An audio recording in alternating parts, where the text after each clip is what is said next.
Johnson, and this is focused on Liberia. Hit it!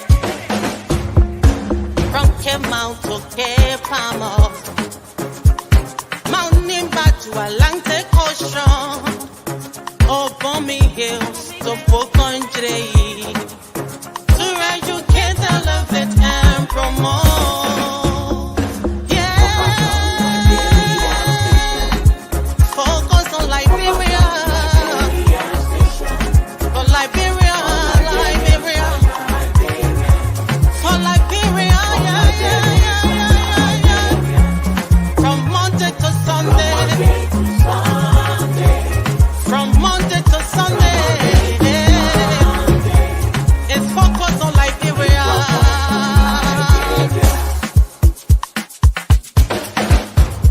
Talking about home affairs, hey, in diaspora, current affairs, hey, reliable information, history, talking about culture, hey, politics, education, entertainment, business, sports, advertisement, articulation. Focus on Liberia. Focus on Liberia. Focus on Liberia. At Focus on Liberia, we discuss everything Liberia, from education to politics, arts and culture, entertainment, agriculture, history, religion, family, and technology. Focus on Liberia uncovers and showcases the best of Liberia and shows the world the truth about Liberia. We educate, elevate, and promote all things Liberia. We conduct interviews, panel discussions, debates, and more. Tune in to Focus on Liberia on Facebook and YouTube and be a part of the stories that make up the news. This is Focus on Liberia, and I am Dennis Ja. And I am Anthony Sied. A pleasant welcome to our program, Tough Talking Thursday, a time of serious national discussion in a very serious way. And I have three outstanding gentlemen seated, my fellow citizens of our dear country, Liberia, who want to see that nation in a good place, for its people have suffered so long. And they are wishing and praying and doing everything in their power that the good life they have the opportunity to enjoy here in the U.S. along with me. Two of us from Minnesota, by the way. Dr. Pearson, I'm trying to pull you in Minnesota, but I won't do that. Anyway, folks, in cyberspace, it's Tough Talking Thursday, and we are here to tough, ready and seated to go a Focus on Liberia governance advisor, Mr. Ahmed Salih, who and I share the great state of Minnesota. I always say, Pete, brother, how you doing? I'm doing all right, Anthony. It's always a pleasure to be here to participate in the public square of our country and our body politics. So let's do it. We also have with us here the veteran in the room. It's Dr. Dukley. He's a journalist, he's a diplomat, and sometimes he doesn't let us to call him politician, but he has been practicing politics. He's been with presidents. Dr. Duke, I will always say, welcome. How you doing, sir? Thank you, Anthony. Good to be here, and I'm pleased to be with these young colleagues, and I'm looking forward to learn from them. And I'm a teacher. Don't call me diplomat politician. I'm a teacher in the first place. And, all right. Oh, yeah, somebody also gave, I want to say hello to a friend who said this is the celebrity show, and that's still here. Hi. Oh, wow. Someone said this is a celebrity show. Okay. Yeah, this is a celebrity show where we discuss serious issues. That's a compliment. We will take that. Yeah. Joining us from Canada is Boakai, who is always here to participate in this discussion. Mr. Dukley, welcome. How are you doing, sir? On mute, please.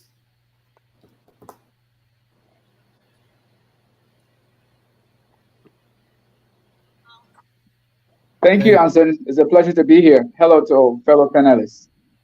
All right. Thank you for joining us always. Dr. Clarence Pearson is comfortably seated. I'm sure he knows about talking tough. He is focused on liberal, new progressive commentator. Brother, welcome. How are you doing?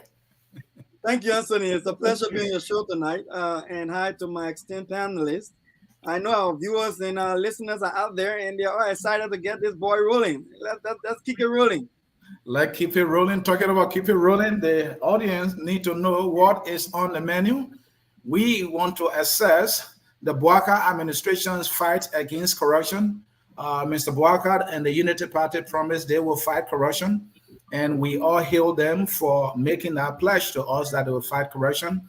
If there's one thing we'd agree on in Liberia is that we need to fight corruption because corruption, has been undermining all of the good things that we want for our country. So we want to assess this new administration fight against corruption. How have they been doing so far with this fight against corruption? And if we have time, we will also assess President Boakai's foreign travel goals and dividends. He has been traveling from my calculation. I think he has made about 9 trips and he became president. What has he been up to with this travel?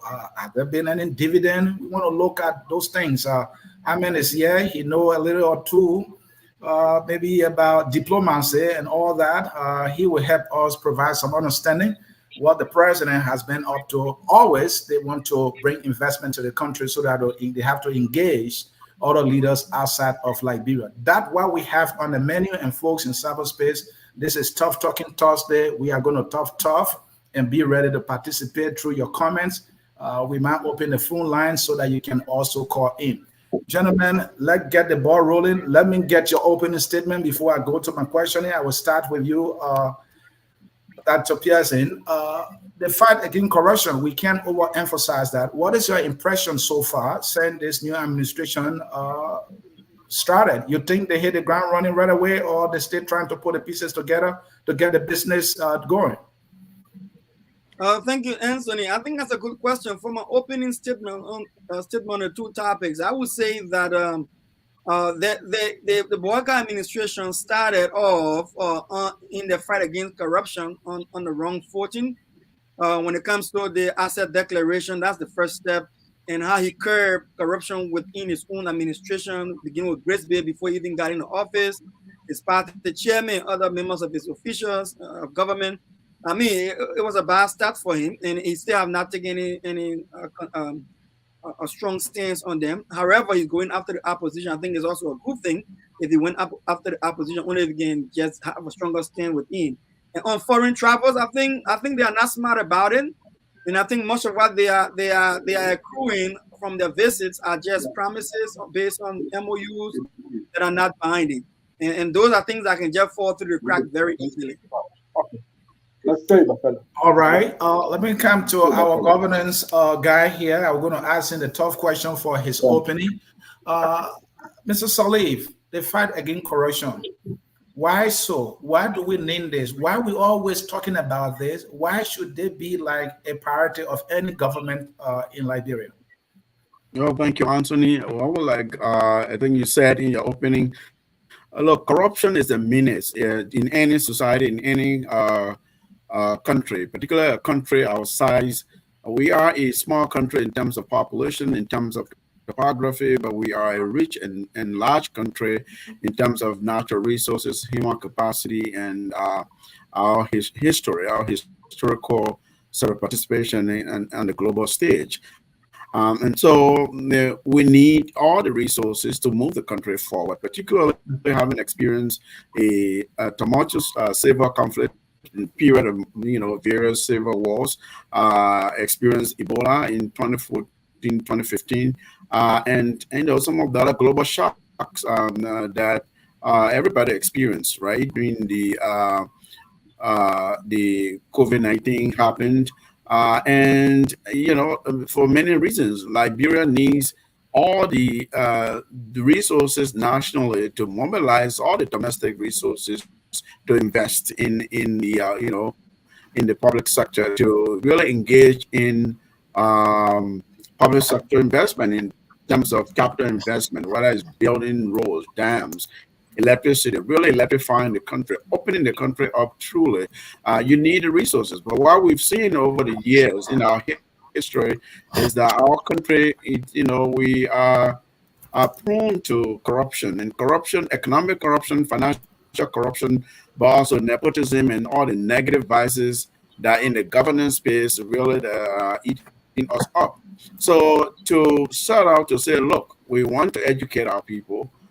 That listen, if you are educated, you have skills, you are a talent, we'll invest in you, we'll compensate you fairly.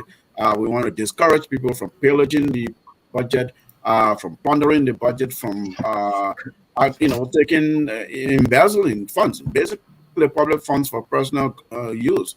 All of these things are a menace to the society and have held us back behind. So if a president came in and said, "Look, this is priority number one for me," I think we ought to support that president. We have so many reasons why we should at least minimize corruption, compensate people, encourage people that you can work in the private sector. That we, can develop a vibrant private sector, and even if you work in the public service, you do it for the sake of public service, and we compensate you, in accordance with your qualification and experience. If we begin to engage in those kinds of practices, I think we will be able to minimize the impact of corruption. Beautiful opening there. Our governance advisor made some adjustment at the end. We noticing some like grounding sound at your end. Make some adjustment and see if that can be corrected, sir. Mr. Ducle, for your opening, there are some Liberians who are like giving up in terms of trusting our leaders. They believe that there will never be a Liberian leader who will actually fight corruption, the issue of accountability and transparency in government. Sometimes I get the feeling that you also share that sentiment. If that is true, why so? Why you think do Liberians have reason to believe that we may not have a leader or president or government that will actually fight corruption to our expectation? Thank you, Anthony. Anyone who thinks that way, as you have put it, he or she has the right to think that way. Mm-hmm. But before I even go further, Brother Salif made a reference to something that I thought was very critical, which is for people to be compensated for their qualifications and for what service they render. You see, that is a mindset that needs to come to play. Because if you notice in our history and all the upheaval that we have had over the years, we have all come to accept the fact that a significant part of the cause of those upheavals had to do with corruption, either political, economic, or social.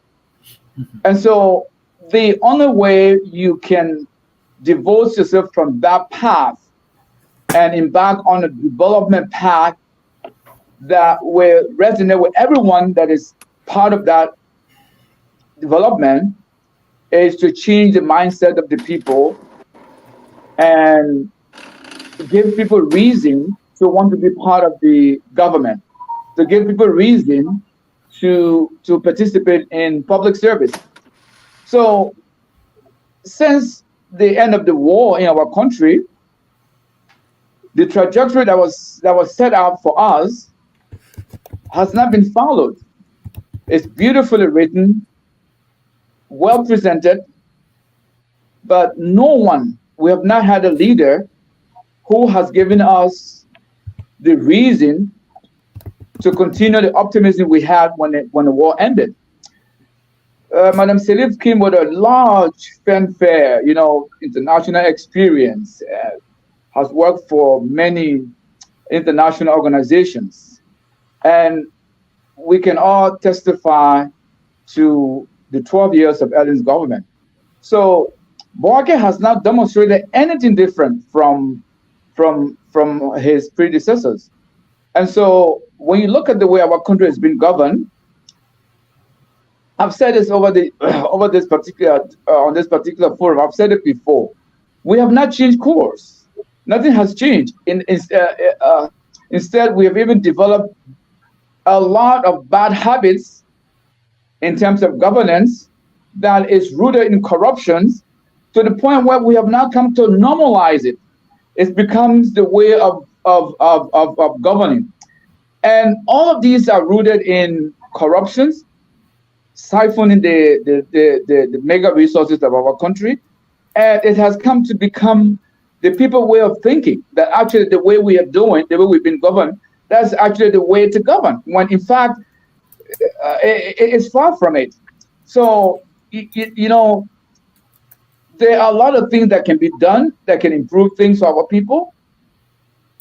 I'm of the belief that the waste that exists in our institutions, like the ministry, the agency, the waste that is there, if a proper system is in place where some of those waste can be put under control, there's a lot that can be done. But you need someone who is going to be unorthodox to actually present a different way of governing than what we are used to. Until then, we are going to be in this cycle for, I don't want to say eternity, but I mean, I don't see any way out other than we changing course from what we've been doing in the last 50, 60 years. Thank you, Mr. Ducle. I want to welcome Jimmy Eastman, who joins us from the nation capital, a city of politics and power. Jimmy, how you doing, brother? Thank you. It's a pleasure being here with these honorable gentlemen. Looking forward to the debate. You asked my brother Ducle an interesting question. I think one of the reasons why we have so much challenges trying to steer a new course.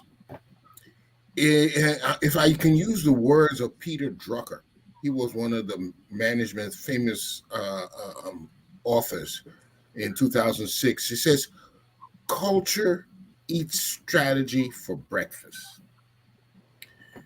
What he was saying, he was talking more about corporate culture, which is the behaviors and shared beliefs that characterize a company, but that can be attributed to a nation. So we're not talking about eating cassava leaf or eating or dancing, or devil and all. That's not the culture we're talking about. But the way we interact with each other on a government-based basis, the way we carry out transactions, the cold water, if I will use a typical word in that culture, the cold, the kickbacks we get, all of that, that's the culture I'm talking about. And if no matter what strategy you bring, if you're not going against attacking that type of behavior, that culture directly, nothing you will do will work.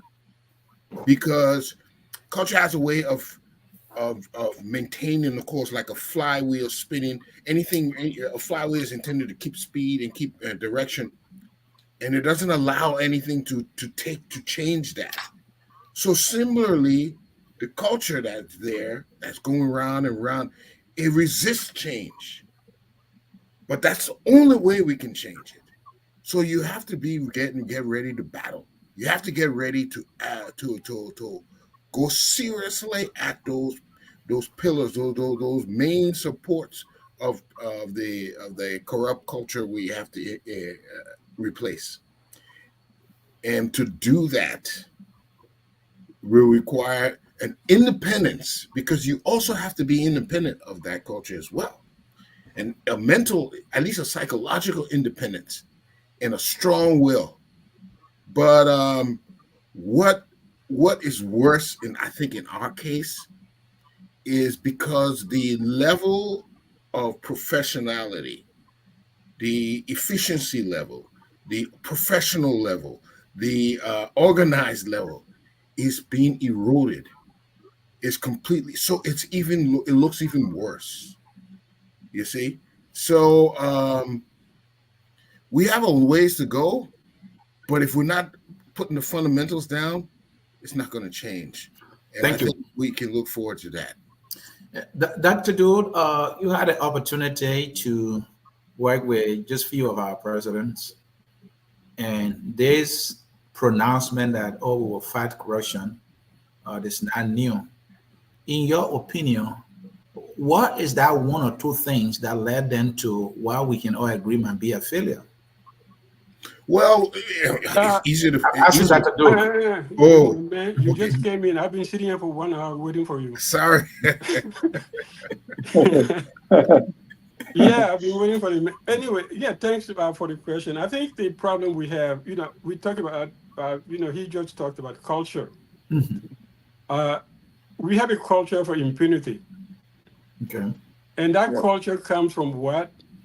That if you're in government, you are allowed to take what you can have access to until you get caught. And since nobody gets caught, it becomes natural that everybody steals, and you go to the government to find a way to steal. But then again, you have to look at it from a different point of view. Somebody talked about the last 30 years. I'm not sure that Dukle or Ahmed.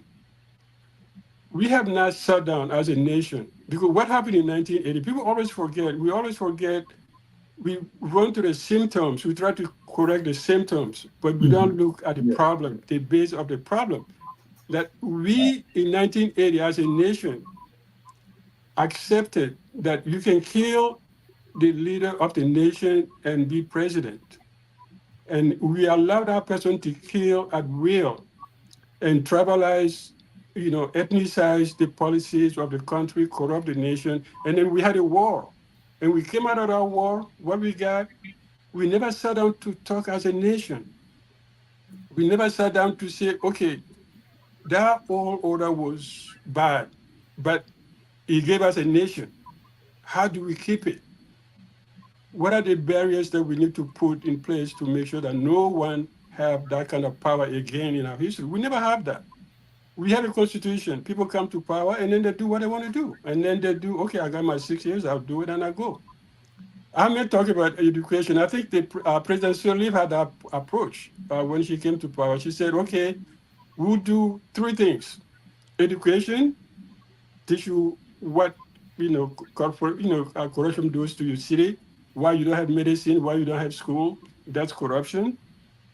2, we'll pay you living wages.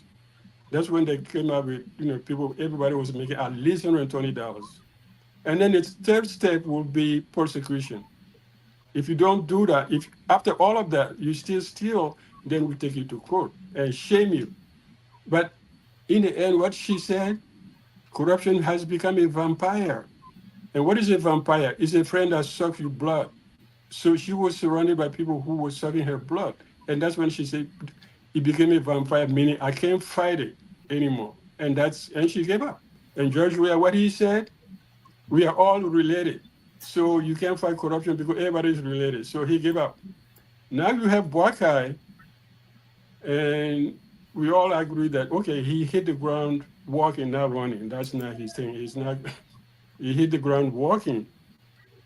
And he put in place certain things, institutional measures. He put the ombudsman in place, but the ombudsman is not doing his or her job because 90% of people in the government. And Dr. Duque, we'll get to the policy on the fight against corruption and the implementation thereof.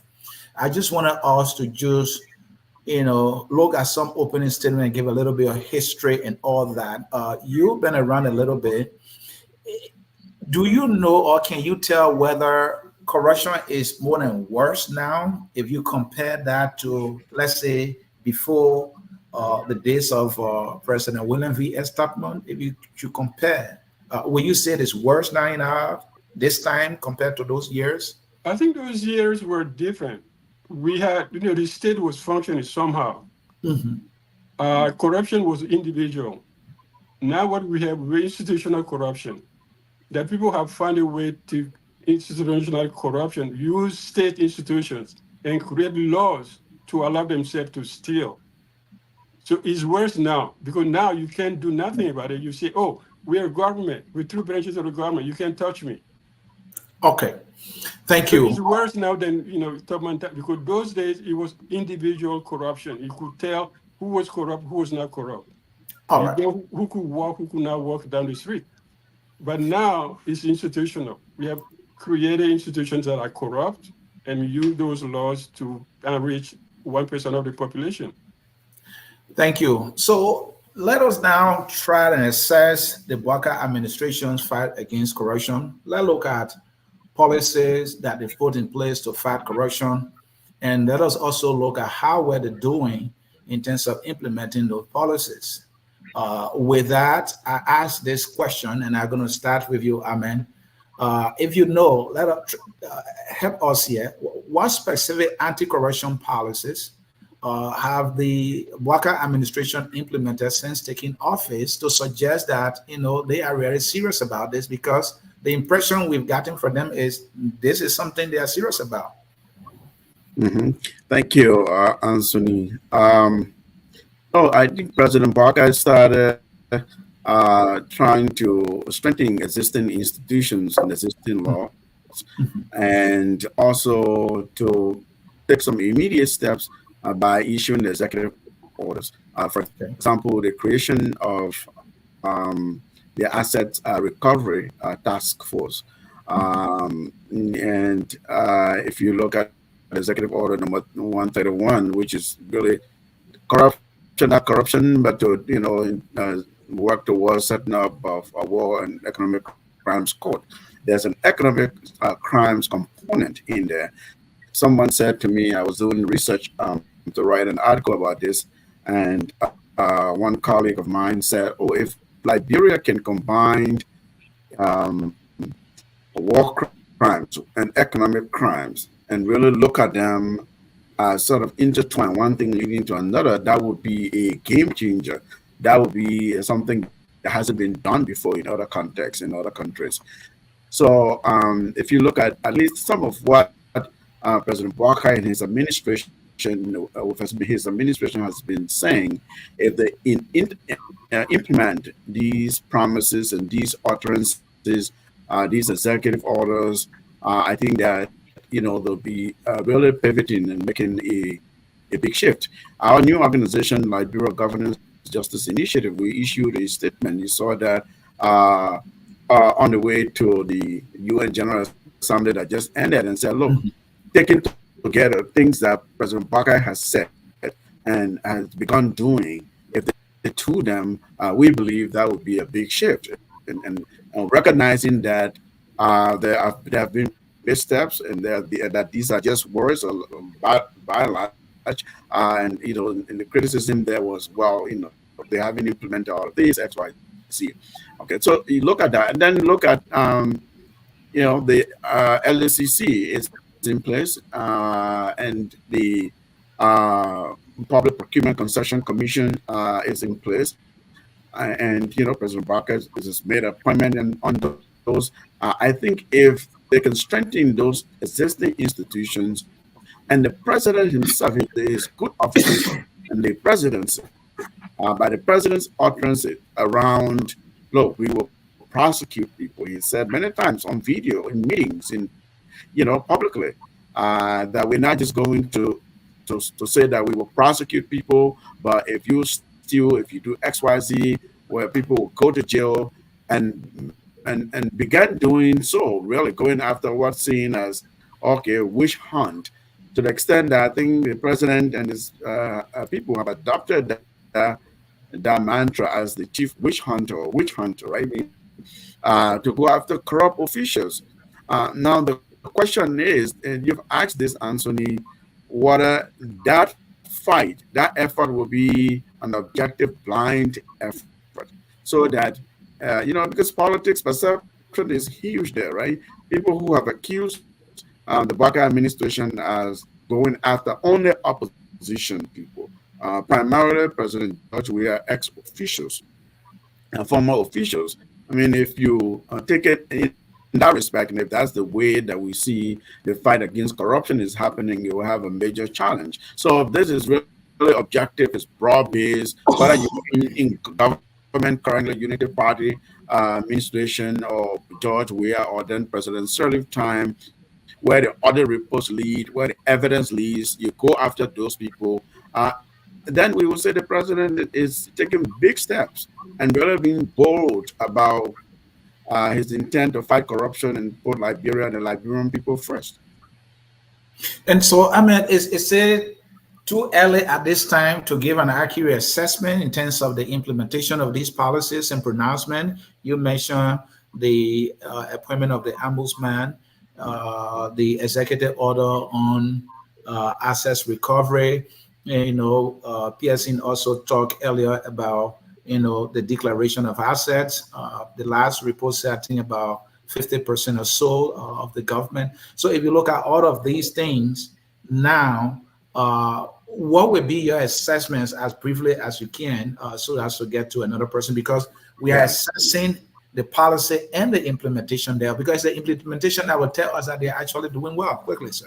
Well, I mean, look, in politics, they say then any new government has 1 year to prove itself, has 1 year to sit with itself, with the people, the perception, that the government, this is the policy direction in which they're heading. These are the policies, prescription we can expect from them, right? And so they have that to deal with. But I would say this is a new administration. The struggle initially to set up, form the government, it took a few months before we really saw solid cabinet appointments in place. So they've been roughly in office, I was just 6 months. I mean, they've been more than 6 months, but if you look at when the government really was formed and they began doing things. I'm not an apologist for this administration or trying to excuse anything, but I'm saying, yes, they've made a lot of statements, appointed task forces and created offices. You mentioned the ombuds and the asset recoveries and so on, Executive Order 131. And so we should give them some time to see how they implement. If the ombuds office is not functional and they're not doing the job, they perhaps don't understand or don't have the capacity or not resource enough to do their job, then we can begin to take stock and say, and we will hold our feet to the fire. We will issue reports, assessment, because our organization is about governance and justice, right? And so we're monitoring, we're putting system in place to begin to look at various drivers of good governance and see where they're doing well and where they need to improve. And we'll have solutions, but we'll also call them out. And I mean, the grinding state continues. Can you log out and come back and see if that will correct that, please? All right. And I can't hear you. I don't know. It seems smooth from my side. Maybe somebody's mic is open, but I will do as you say. Okay. Yeah, we hear it only when you speak. So let's try that. Hoping it helps. Okay, my apologies. Yeah, Dr. Pearson, the policies and policy pronouncement and all that. Yeah, we are aware of, the efforts that they have initiated in terms of fighting corruption. Looking at the implementation side, what is your assessment? And you heard all Amen talk about how you think they're doing right now in terms of, implementing these policies so as we can achieve the fight against corruption. Yeah, and Anthony, I'm one of those who've said over and over that the problem with Liberia is not that we do not have laws and systems. The problem is not with the vehicle that we all have as a country. The problem with those who are driving it. And until the drivers can make some corrections in how they perform and how they drive this Liberia that we've given them and entrusted to them as a people, we will continue to have the problems we have. I'm going to just list 3 fundamental things that I think is wrong with the Boakai administration at this time. And the first thing is that if you want to fight a successful corruption fight, you got to make sure it is devoid of political approach. You have to have a non-political approach to how you address corruption, because corruption is of such that if you have sacred cows, I heard one of my clergy friends, Bishop Kotu, saying the other day that it's about time President Boakai started to throw some of the Jonahs in the water and let the whale swallow them and deliver them to Nineveh. And, in other words, proverbially, he's saying, look, if there are people on the boat who causing the boat to sink, throw them overboard. But, It is only when you do not have a political, if not politically persuaded, that you are able to achieve that, or else you will find yourself shielding people, and that's what we see President Boakai doing.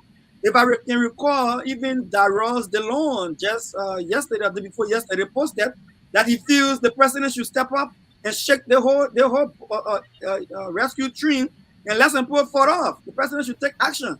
I think he had hoped that on the president's arrival, that would have happened. Nothing has happened so far. And the second thing I think that President Boakai lacks is the independence of integrated institutions. And I said this before, integrated institutions are there for a reason. When the international community encouraged our government to have the LSCC, the GAC, the GMAP, the PMF law, the PPCC, and all of those LSCs, all the institutions were there for a reason. But now we found out that President Boakai took office attacking these very institutions, attacking the autonomy. I agree that the president has the right and the constitutional power to appoint and dismiss at will. But at the same time, for institutions to thrive, I should say, for institutions to thrive, you have to have some check and balances that is good for you. Allowing integrated institutions to function without any interruption, it helps the institution of President Boakai. It helps him a lot. Now, let me give you some example of what I'm saying. The current off-budget spending that the LSCC is about to investigate, the very PPCC is part of that eating in the off-budget spending. So the PPCC Commission should have been one of those institutions that will put government in check and say, listen, you cannot spend outside of this range or outside of that range, but they themselves are spending outside the range. And Mr. Dukley said a very important thing. People now are legislating the money that they are about to steal. And not just that, when they steal and being called to book, they hide behind people in power, or the go for powerful positions in government, whether the legislature or ministerial position, and they hide themselves there. Are we fantasizing? No. We see the likes of our corruption King Kong then stay in the house. All right. And lastly, just to close up on this, the third thing I think is lacking is political will. All right. Yes, Myerson said. She said that the accomplice to the crime of corruption is frequently our own indifference. And what she means by that is that, those of us like President Boakai who remain silent when Grisby crossed the line, when Boakai remains silent when the party chairman crossed the line, when Boakai remains silent when Jala at the LRA crossed the line, when Boakai remains silent when Umaka Berete and 285 yellow machines are still in our military barracks cross the line, when Boakai remains silent when the guys at LTA, Patrick Honor then, all right, close a blind eye to corruption and perpetuate it. When he closes his eyes and cannot speak and take action on these things, he lacks political will. So we see him going after the opposition, which is a good thing I said before. But then we don't see him having political will. It's just political wisdom that we see so far, Mr. C. Thank you. And Dr. Dude, there are many institutions, let me not say many, few institutions coming up now, and individuals, prominent individuals, who are calling on the Boakai administration to take the fight against corruption very seriously. If the government were seen to have launched a very serious fight, the institutions and individuals would not have any reason to say what they're saying. For example, Dr. Pierce mentor Cotto Brown, who's talking about, the Jonah should be removed off the ship. All right. And then you have Senta that is calling on President Boakai and urging the administration to investigate this off-budget spending. These amounts that we're talking about, we're talking about almost $2 million in miscellaneous spending and no explanation whatsoever. And then you have the EFF that supported Mr. Boakai also saying, hey, you need to investigate here. All right. So then you have Daros DeLong, who is a rescue senator. He was here in the States. I think he met President Boakai, and this is what he wrote. And it's like he's quoting the president here. He writes, Time to change, shake up, or shake out. Hashtag GMB shows that honeymoon is over. He's telling us that President Boakai is saying now that the honeymoon is over. Time for strategic, drastic, and timely action. Reshuffle, suspension, dismissals, and more prosecution for accountability. No more babysitting, no more excuses. And he continues, and I am excited. We recommit and renew our undiluted support as well as robust legislative oversight where necessary. Our country and people deserve better. That doesn't sound like a senator who is happy with the fight against corruption from the government that he supported. So that to do. My question to you is, how effective have these policies been in reducing corruption at various levels of government when the institutions and individuals are speaking this way, sir? I would say nothing. I mean, I don't think, our corruption has been really challenged. People still feel that they can do what they want to do.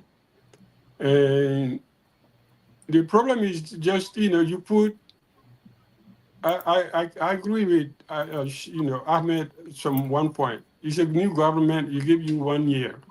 But 1 year is a long time, but it's a short time to start developing bad habits.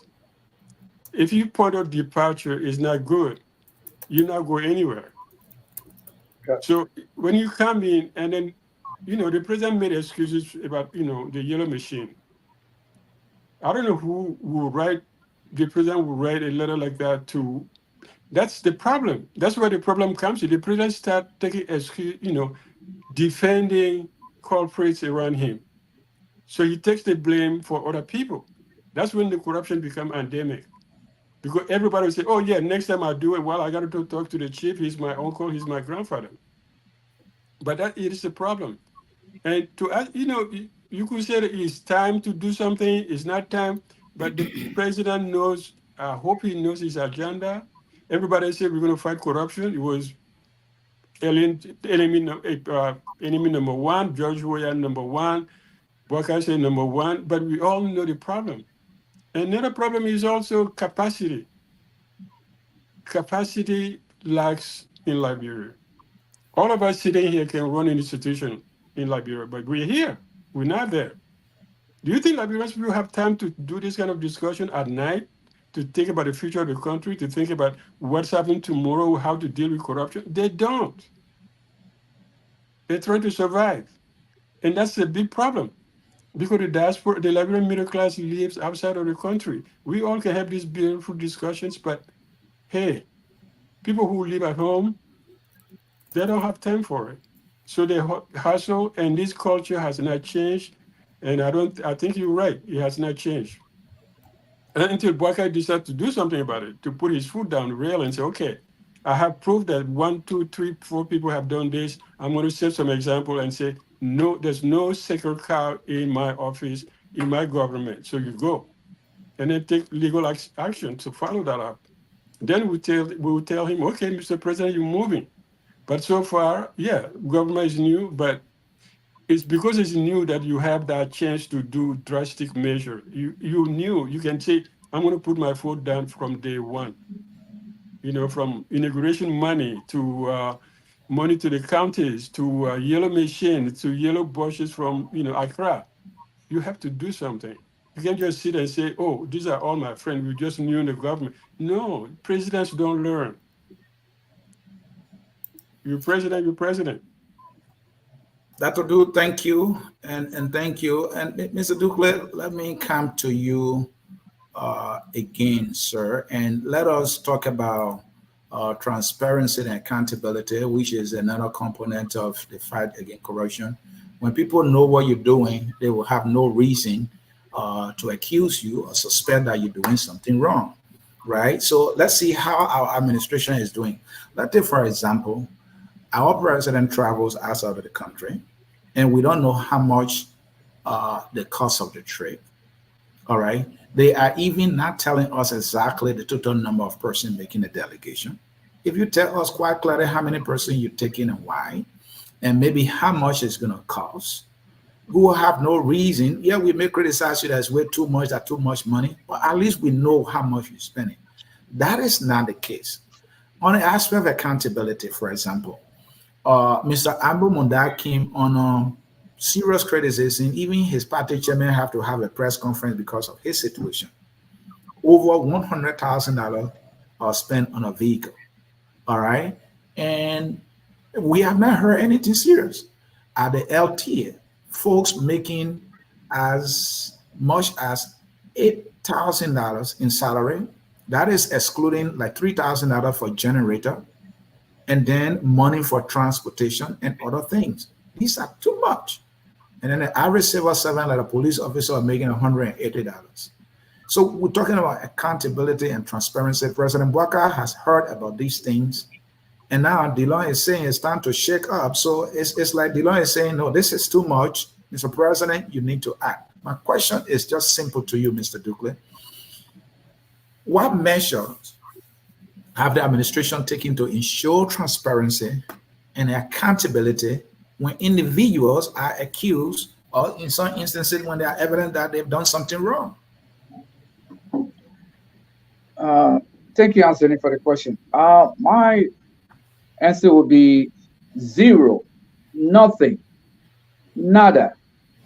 They have done absolutely nothing. If anything, they have actually exacerbated the situation further. You see, brothers, I'm going to talk about something that's supposed to be a no-brainer. How do you curb corruption? Is to strengthen the existing institution. We don't need new laws. The laws are on the book. We just need to implement the laws. But you see, Anthony, what I've observed in Liberia, all these institutions that were set up, LACC and the like, they are supposed to be part of the check and balance in governance. Now, in reality, in any functioning democracy, these institutions are supposed to complement each other. But in the case of Liberia, they're actually rivaling each other instead of complementing each other, simply because the mechanism by which they are funded is so attractive that everybody wants to be part of all these agencies. So when you're supposed to have one institution doing one thing backed by another institution in different capacity, rivalry, then it actually defeats their purpose. Because instead of they complementing each other, they now become rivals, meaning the scarce resource that is available, they are all going to be scrambling to get their share of it. That's one aspect. The other aspect is in order for the government to be effective, the government has to be seen to have impact on deterrent mechanisms in enforcing those laws. And when you mention, modern situation, nothing that we have in place that is deterrent, because before Boakai and before George Weah, we did not see any serious prosecution of corrupt officials. Instead, I can recall what they were saying, recycle politicians. They were being recycled instead of being prosecuted. So people have not come to find out that. I know it's still your time, but just, if I may, you're talking about nothing in place for accountability or persecution. Yeah, it might be true in some instances, but one instance I want to bring to your attention is the issue of asset declaration. The law is clear that if one fails to declare his or her asset, that person can be held accountable. The executive can decide to either fire that person, all right, or suspend the person, and ensure that that person declares that asset before they can return to work. There are other, provisions there as accountability measures, but those things, the president didn't use any of those things, and he's still sitting down. Exactly. So the unfortunate part of that is there's not going to be any enforcement. And so because people feel there's not going to be, you see, Anthony, in politics, perception is reality. Mm-hmm. So the Liberian people believe that no one is going to get prosecuted because now, you see, the asset declaration that we know of, the way we think it should be, asset declaration has to be mandatory. It's not supposed to be optional, but in order for it to be mandatory, it has to come from the head, the president. You know what? Now we are in new regime. I think if I mean you can help me here. Sorry to do this. I just want to moderate the discussion for us to all participate when necessary. I think the way I read the law is mandatory that before the law said before a popular office, prior to taking office. So you have to do that Yes. before you can take office. To me, it sounds like mandatory. And I mean, what do you think? Maybe I'm a late man. I'm not understanding. You're right. I mean, it's about implementation. Our problem has always been Yes. enforcing the laws, enforcing the regulations that are in place. That govern these integrity institutions. So the asset declaration provision, for example, if it's thoroughly implemented and enforced, a lot of officials will be suspended or will not be in office today. Those who have so far refused to declare their assets. Thank you. Mr. Dukle, go ahead, sir. Thank you for allowing us Yeah, to do that. and actually that has just made my point. There is no enforcement, and there are people who have not declared their assets.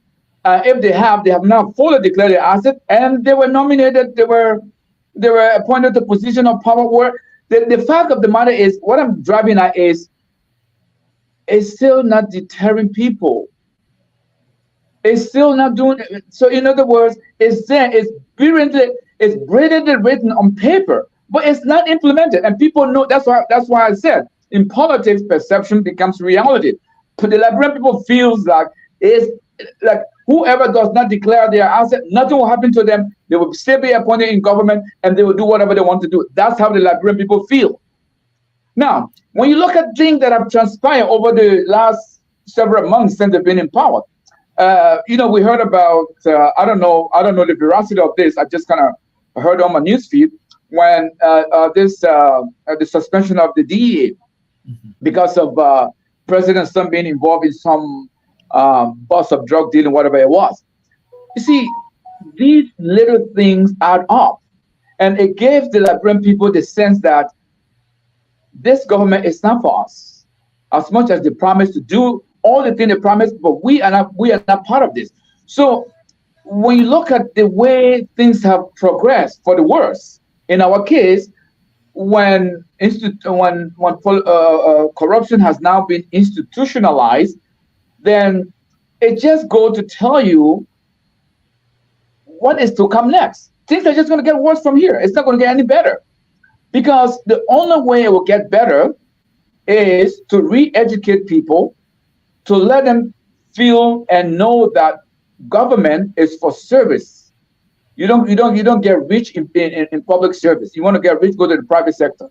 So these are things that need to take time over a decade or two, because that's why I keep saying we have not changed nothing from what we've been doing in the past, even before the war. Like Big Brother said, only that this time we have now come to institutionalize the menace we're all trying to get rid of.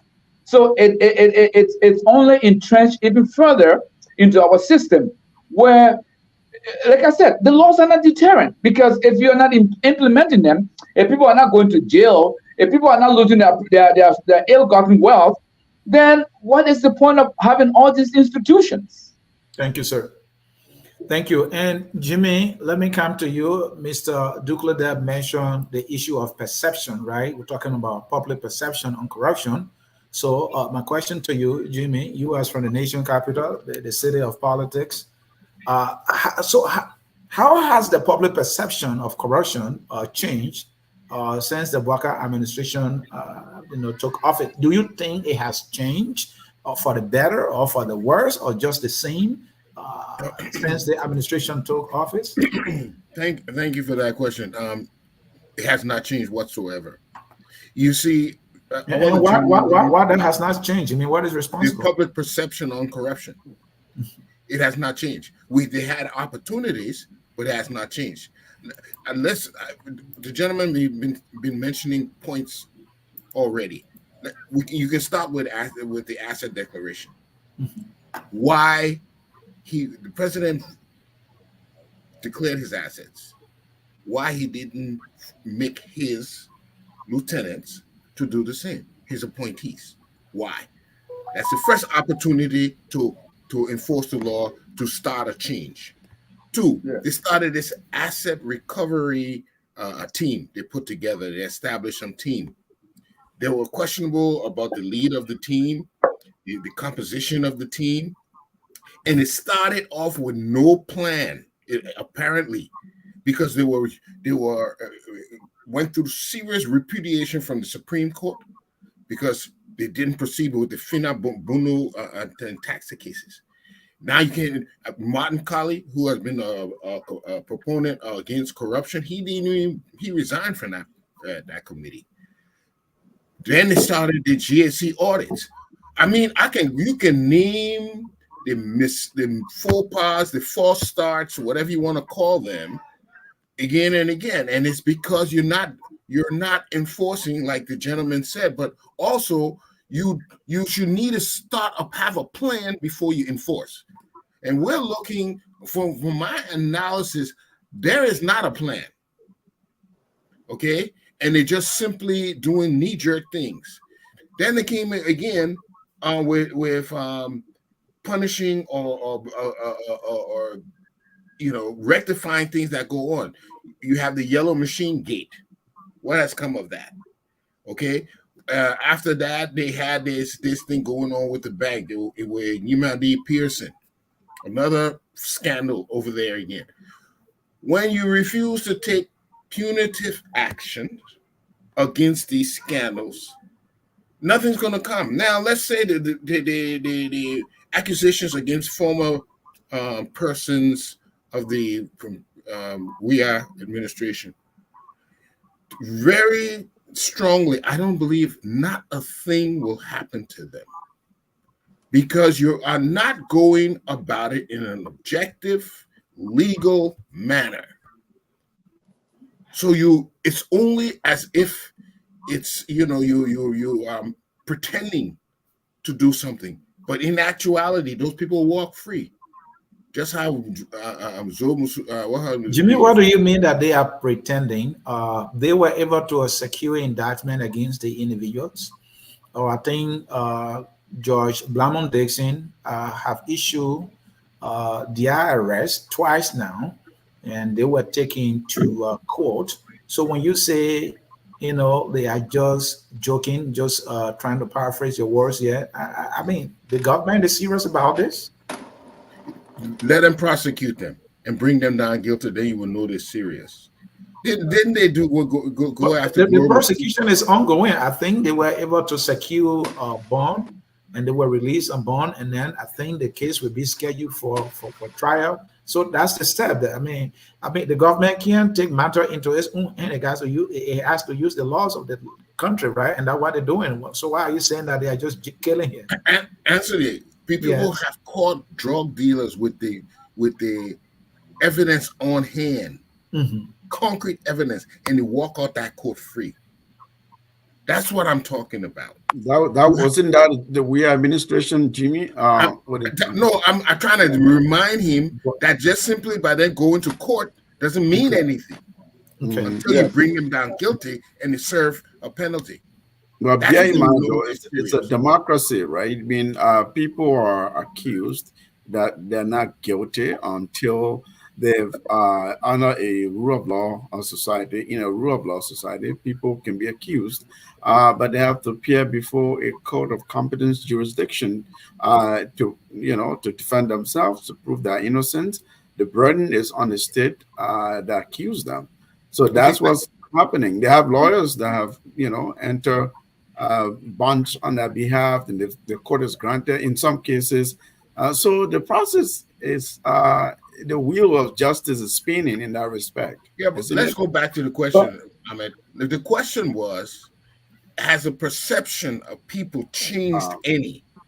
And I'm telling you, until you bring somebody guilty and they go to jail for the crime, you haven't changed anything. Thank you, Jimmy. It's business as usual. Thank you, Jimmy. Let me come to you, Dr. Duke. Anthony, can I get 30 seconds on that perception stuff?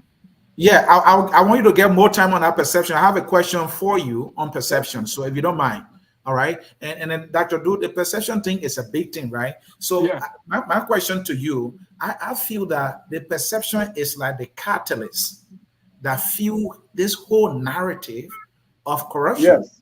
right? Yes. Now, when a government comes to power, it needs to take steps to build public trust. The reason the perception is so high is because there is no trust. So any serious government must try to build what we call public trust. My question now, Dr. Du, to you, has this government taken steps to build public trust so that the perception cannot be stuck against it? Well, when you talk about government taking steps to do this or that, you're talking about communication. That's one Yeah. aspect. And I think government, have policies that work sometimes, policies that don't work, but you have to have a real communication strategy because that's what drives your agenda. That's how you inform people. That's how Yeah. you communication agenda allows you to say, okay, Mr. President, you have to speak to the nation once a month through a press Yeah. conference. Mr. President, once a month we have to do this. Mr. President, every week we're going to have a press conference on dealing with. So you have to have. So I think the problem they have is I don't think Boakai government is any worse than any first government. But there are two things that are problematic here. One is the expectation gap. There's too much expectations. That Boakai, who has been vice president for 12 years, has sat in the position for 6 years, was ready to come, hit the ground running, and was going to take measures that people would say, yes, Papa, now come.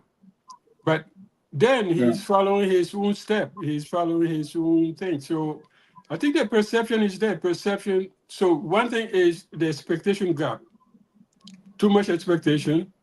And the second part is the perception. The Liberian people have this perception. When you read Santel polling last year or so, 80% of Liberians think everybody's corrupt in the government, and you can blame them because they go to the to the hospital, they give them, yeah, they send them to the friend pharmacy. They go to the education ministry, they send them to so everybody thinks that everybody's corrupt, and this is the culture. And it is this mentality of I'm going to the government to get something out of it because we have this elephant meat mentality. And since 1980, I keep repeating it. The values, the moral values broke down, and we don't have any guardrails to say this is where you stop. When society goes down where we went, things about honor, dignity, and shame fly away. If you don't restore them, you don't have a moral compass. And that's our problem. Perception will be there. And I don't think Boakai is going to be, I don't think the problem is so much what Boakai is doing with the opposition and all is people are saying, what's happening in your backyard that you are not doing anything about? That's the problem. That's where the perception of corruption become bigger. You can say, yeah, you people are doing worse. They're doing the same thing. Why are you not arresting them? Why are you not putting them on court? Why are they still walking with you? Why are you flying with them?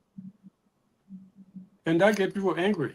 And Dr. Du, I couldn't agree with your point more, especially So that now I'm in trouble. If you agree with me, then I'm in trouble. yeah, and because the thing here is, and I think all of you will agree with me, if this is, as Amen put it, the menace of the country that we have to fight, the leader of the country should be the number one champion of that cause. President Boakai may be, but in action, we have not seen much yet. And that is the issue. If President Boakai was having a monthly discussion on this, I think you might have seen the billboards when you went to Liberia. They have billboards trying to educate the public on corruption. You will see it. They pour somebody giving the money in the cold water, they pour an extra H, don't do it. I don't know how effective is that. But think about the president having a monthly discussion with the country that, look, this is the problem we have. This is what I'm fighting. You need to join me. This is what you can do. But this is what you can do to promote it. And I think that would be effective in my head, to scale down this whole public perception against corruption. And Dr. Pearson, let me come to you. You want to get a little swap on this perception thing. Your take? Yeah, Anthony. No, for me, there are two questions that stand out, right? For the Liberian people to get me clearly. One, is corruption reducing?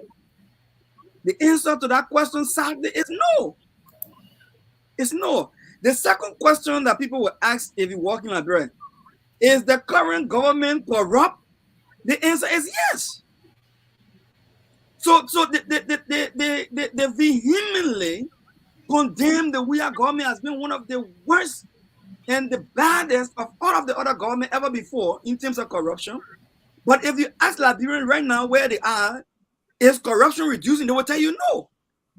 And the second question, if you ask them, is this government corrupt? They will tell you yes. And let me tell you why they will say that.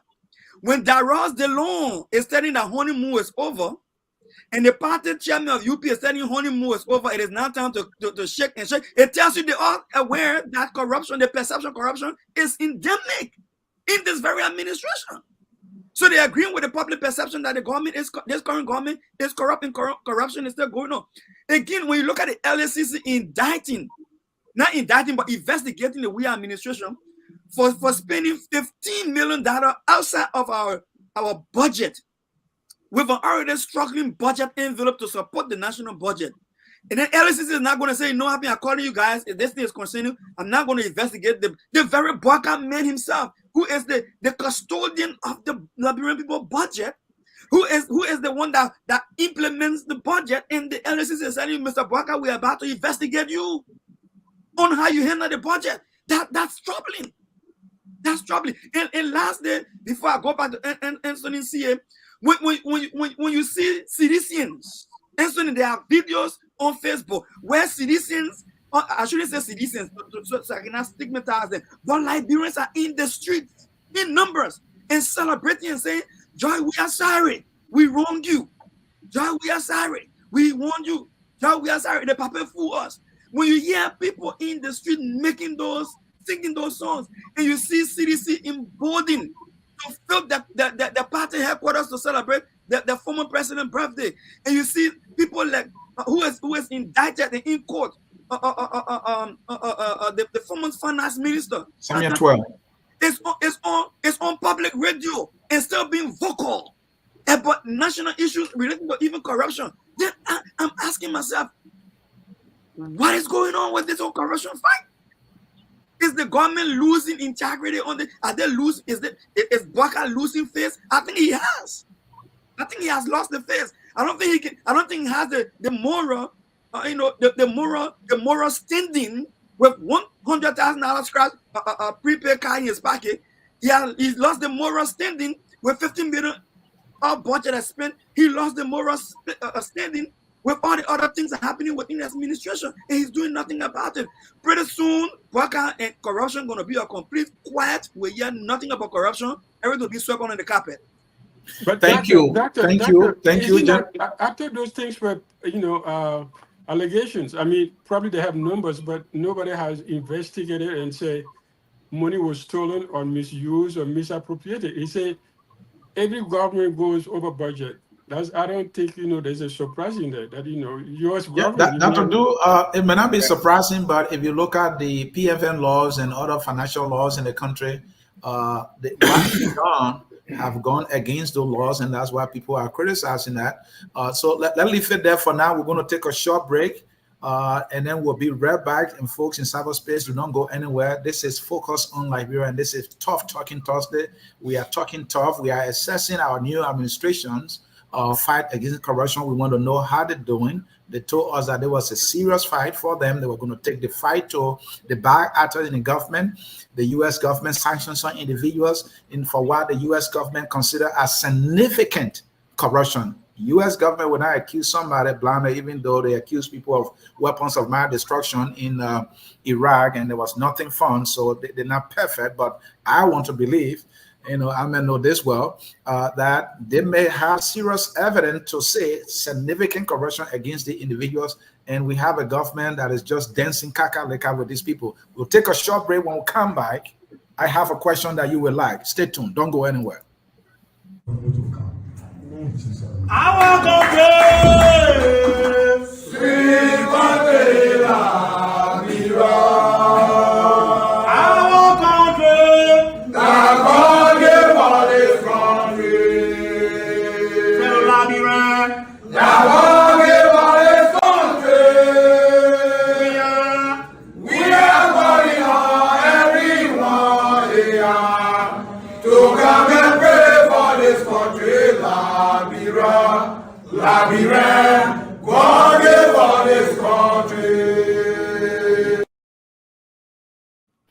Indeed, Liberians, God has given us this country, and we all have responsibility individually and collectively.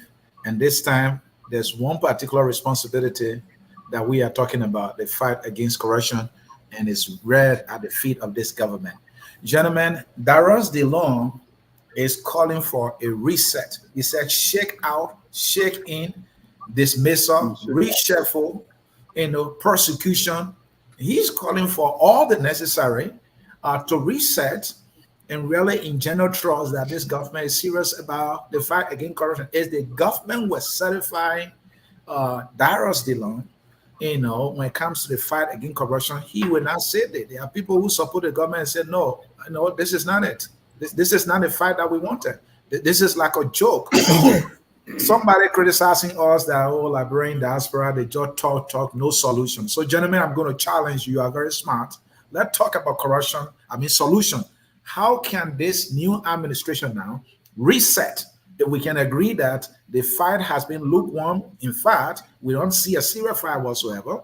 They have announcements, they have policies, they are institutions they can use, but the institutions are not effective. The implementation is just like lukewarm or not. Nothing exists so far. What can they do right now? And let me start with you, Jimmy. What can we do to reset from the executive down to all the institutions responsible to fight corruption in Liberia? Wow, I think that's a fair question.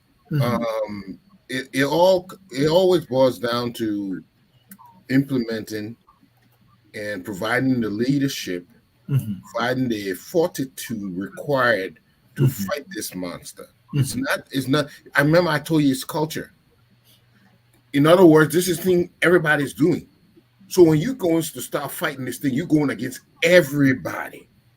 Let's realize what you are entangling. And that could include you.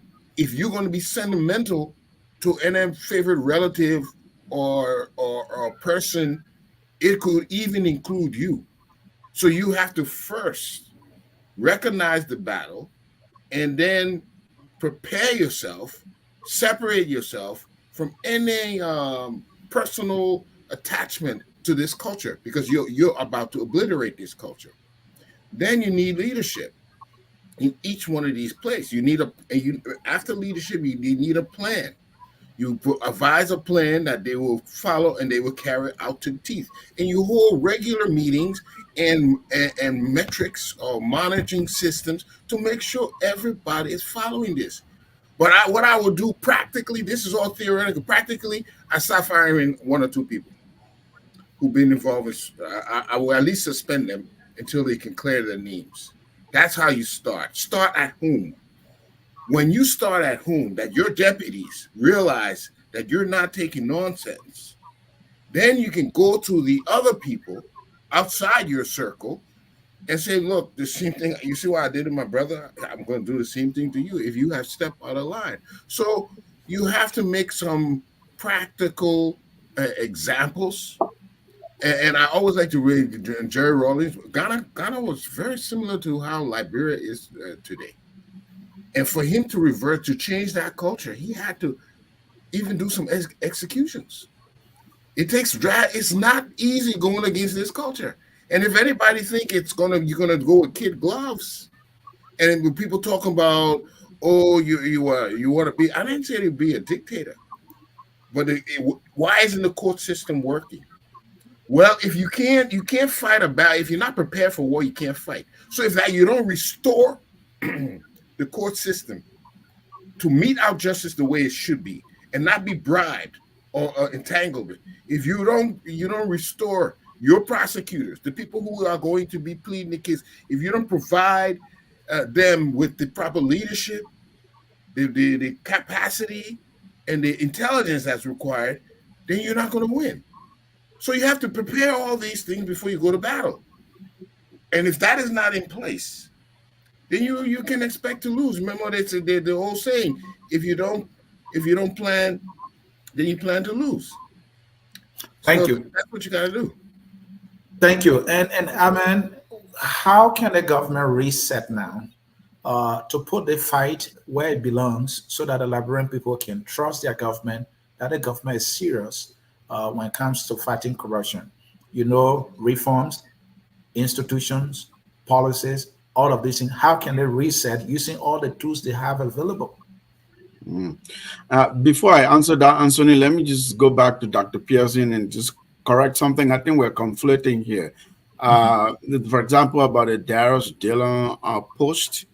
What I'm hearing in there you know, it could be about incompetence or lack of performance, or maybe having the wrong people in the wrong positions, and urging the president to reset, to suspend people, to, you know, reshuffle the government. Because if the government is seen as ineffective, or a bit, you know, some officials a bit slow, that is a perception question as well. So let's not conflict corruption allegations, corruption indictment, corruption prosecution with maybe ineptitude in government, and what the president could do to make sure that the government is effective. With that behind me, look, I always go back to Singapore sometimes and look at their corruption framework. They have a whole framework in place, and this was way back then when the country was really trying to take off, right? The four basic key pillars of law. So adjudication, enforcement, public administration, you know, and that ought to be underpinned by what Jimmy was talking about: political will and leadership. Okay, so you in order to make a society an incorruptible society, or at least reduce corruption, you really ought to ensure that you have a very robust enforcement mechanism in place, so that you hold people accountable. And that part of that enforcement is adjudication, due process. Not just we're not just here saying anyone who is accused of, or there's an appearance of corruption or a corrupt act, therefore that person is guilty of corruption. No, I mean, when you are in politics, you are in government, you hold high office, people will say everything and anything about you. Some of them will be true, some will not be true, which is why adjudication is very key, because then it allows an accused person to be able to defend themselves, clear their name. Or it allows the government, where there's evidence, to really aggressively prosecute people and adjudicate corruption allegations. So those two arms are the ones we look at frequently in the public. But there is also a public administration component, which is, how do you run the government? What kind of policy prescriptions do you put in place? What kind of you know, budget processes? How do you administer budget law? You know, on the really the sort of the minutiae of public administration, running an effective system, managing people, managing resources, cutting waste and spillage and things like that.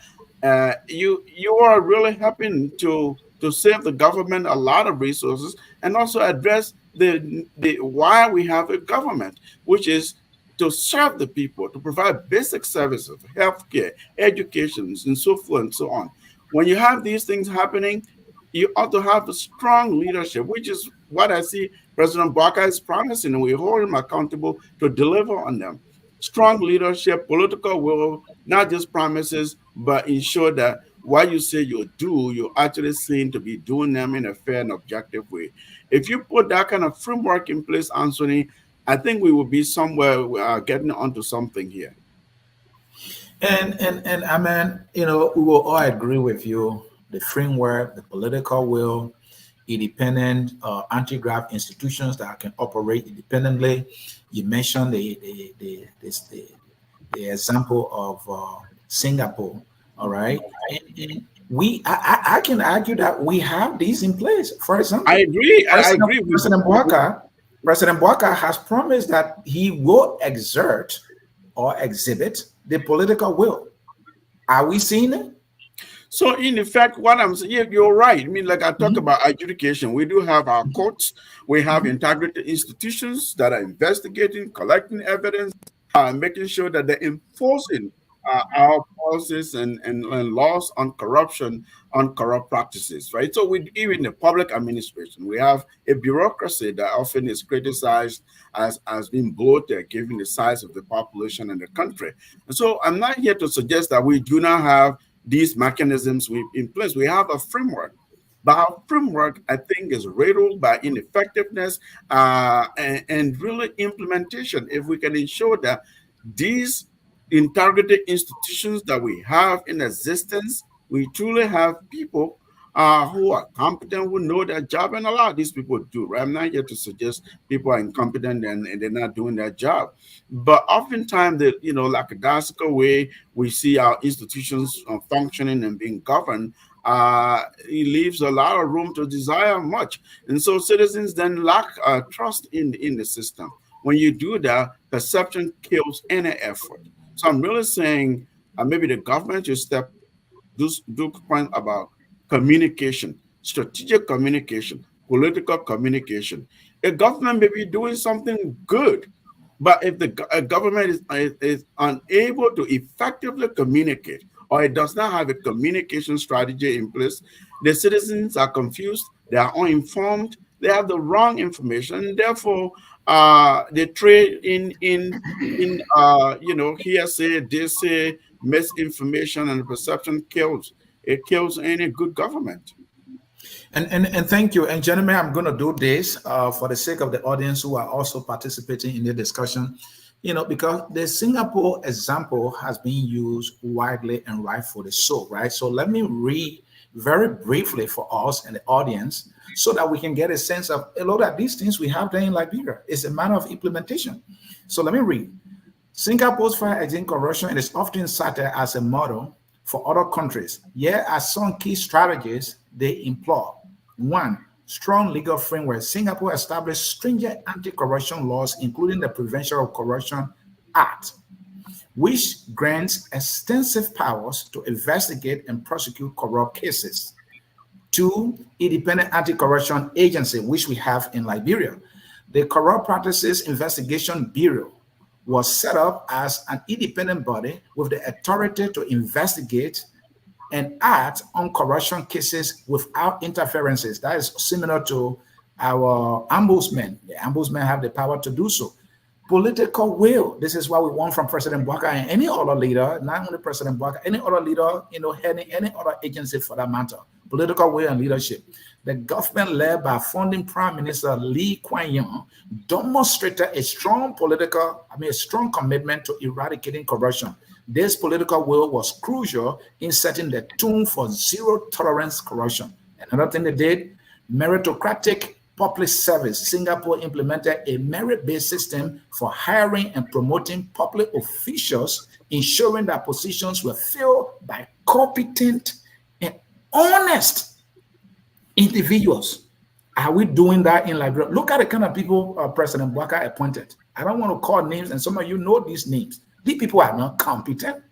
These are the people you appoint. So the fight against corruption sometimes start with the people you put in charge. And even if they are not delivering, you go after them. Competitive salaries. They talk about public education awareness. How are we educating our people? The president must be involved. That's why earlier I agree with Dr. Du that the president needs to engage the public about what he's most serious about in terms of governing the country. I just thought that I should put it out there so that we get a sense that we have most of these things.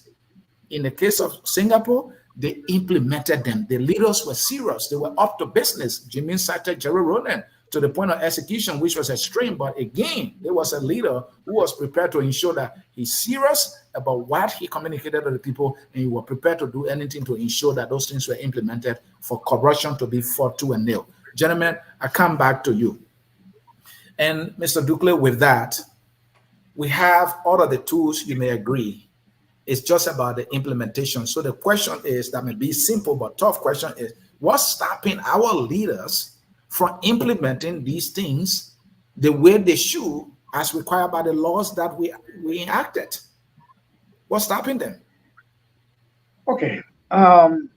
First of all, and before you continue, they are getting paid. Liberian government officials are the most paid government officials, I can argue, in Africa, and if not in the world. So no one should tell me that because they are not getting correct pay. So what is stopping them? Good. Anthony, for me, I have also read quite a bit about Singapore, especially their political history. Mm-hmm. But you have to remember, the history of Singapore is rooted in something that, in a way, we can relate to it, we as Liberians. Singapore is predominantly of Chinese descent, and they were let go from Greater Malaysia because the Malays were minority there. They decided to let go. And so Leng Hui wanted to establish a nation that will rival any nation on the face of the planet. But you see, the pillars that were established to govern Singapore, for me, in my personal opinion, the most important aspect of it all is the political will. Mm-hmm. Because you see, to adjudicate, you need to have competent and independent judges who will follow the law by the letter. Now, enforcement does require a robust, law enforcement. So, in our case, in Liberia's case, the presidency is such that it's an executive position where everything starts from the head of state, from the president. And because of the shift that have occurred in our history, where in the past corruption was mostly individualized as opposed to now institutionalized, until we have that leader who is willing to follow the law, to enforce the laws on the book. We don't need to reinvent the wheels here. Jimmy said something, and I was just going to interject something prior. How many government officials have been prosecuted and found guilty and sentenced in Liberia since the war ended? One. If we look at the statistics, it's not encouraging at all. Because is that one Judy Bryan? Is that one Judy Bryan? No, not Judy. Judy Bryan was not tried. It was Bropley from LTA. LTA, okay. Yeah. Now, go ahead, Mr. Ducler, you are protected. Yeah. And so looking at where we have come from, I mean, since the end of since the beginning of the new democracy era in Liberia, only one politician who has been charged, prosecuted, and punished, and you in the last 25 years, in the last 2 decades, and you want to look at that and say we should fight corruption. You need an orthodox leader who will follow the law wherever the law leads him to. Until such time that we have a leader who will say it's now about time to do things differently, we're not going to go anywhere. Because look, I can tell you, I have lived a significant part of my life outside Liberia and in places that are known to be very corrupt. But I can tell you, there are certain areas in those countries that nobody can dream of being corrupt there. And I will give you a very simple example. In Egypt is a corrupt place than you can imagine. But I can tell you one thing, anybody will tell you, in the educational sector, you cannot dream of corruption anywhere from kindergarten to PhD. You can never. Because the education sector, they look at it to be sacred. And they treat it as such. So people have now adopted that mentality that you can do everything everywhere else, not in the education sector. You cannot get fake degrees. You cannot. I mean, all the other things that comes with it. So, in order for us to be where we're supposed to be, we need to have leaders who are willing, who are prepared, and who are determined to enforce our law. We don't need no new laws. All the laws are there. You just need the political will.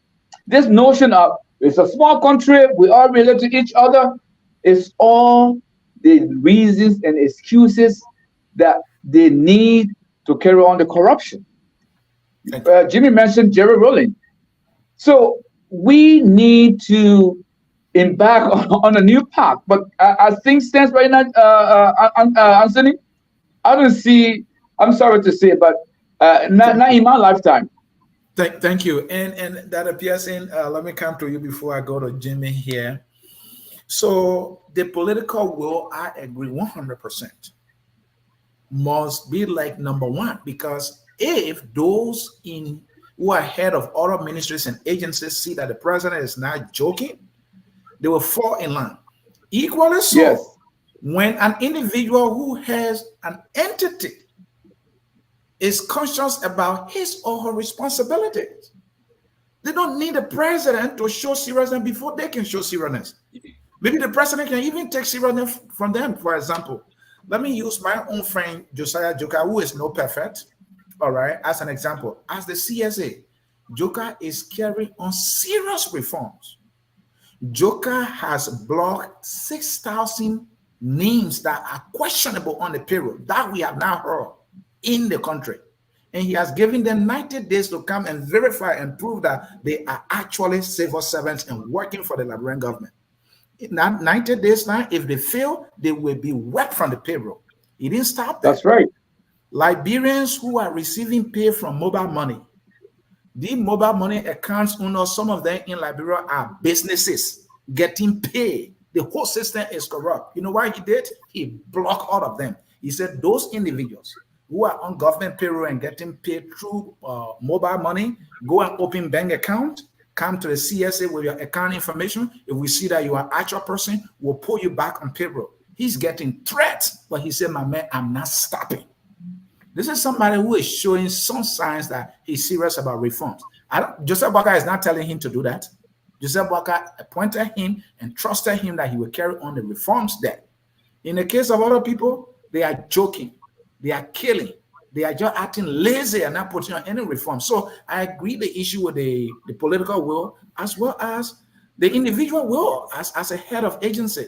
Where can these two go together, or do we need the political will only to succeed? And that appears in that's your ball.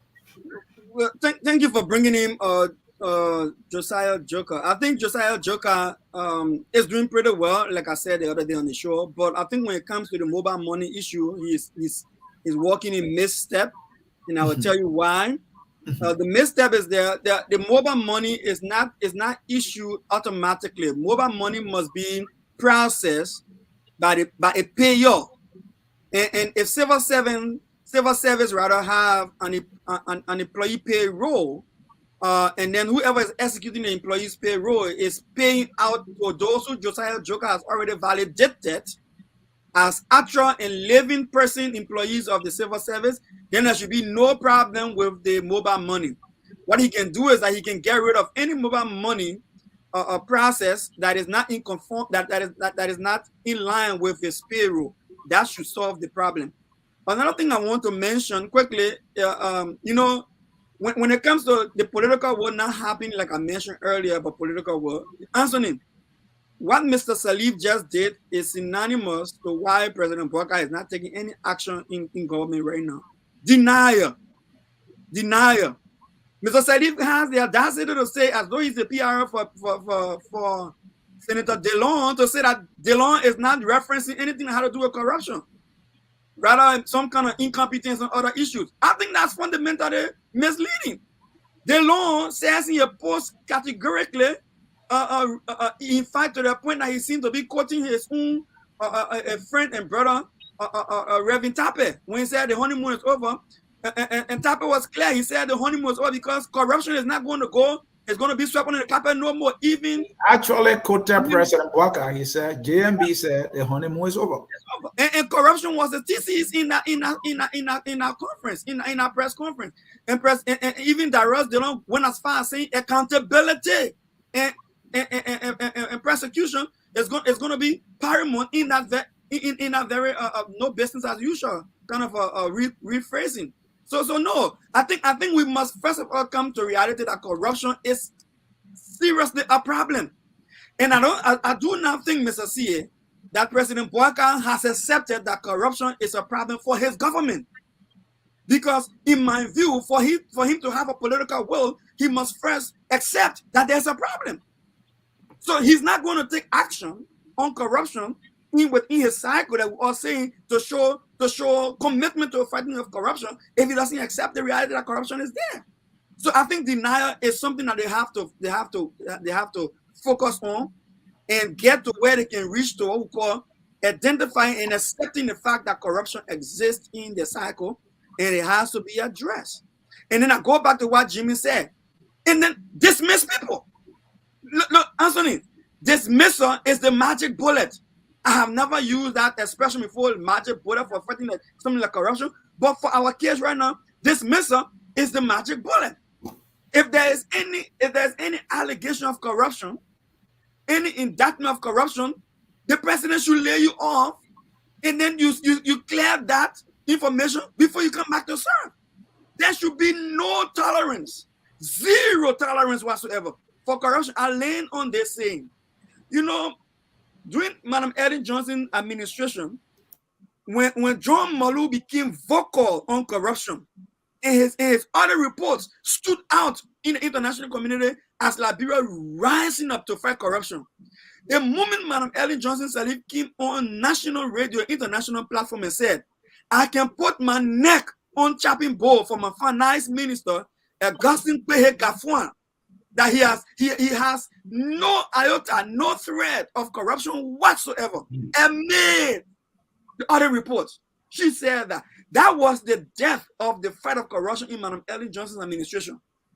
And she never went anywhere with corruption any longer. That was the end of it. You cannot be complicit with those who are corrupting the system and accept that you're fighting corruption. It does not go hand in hand.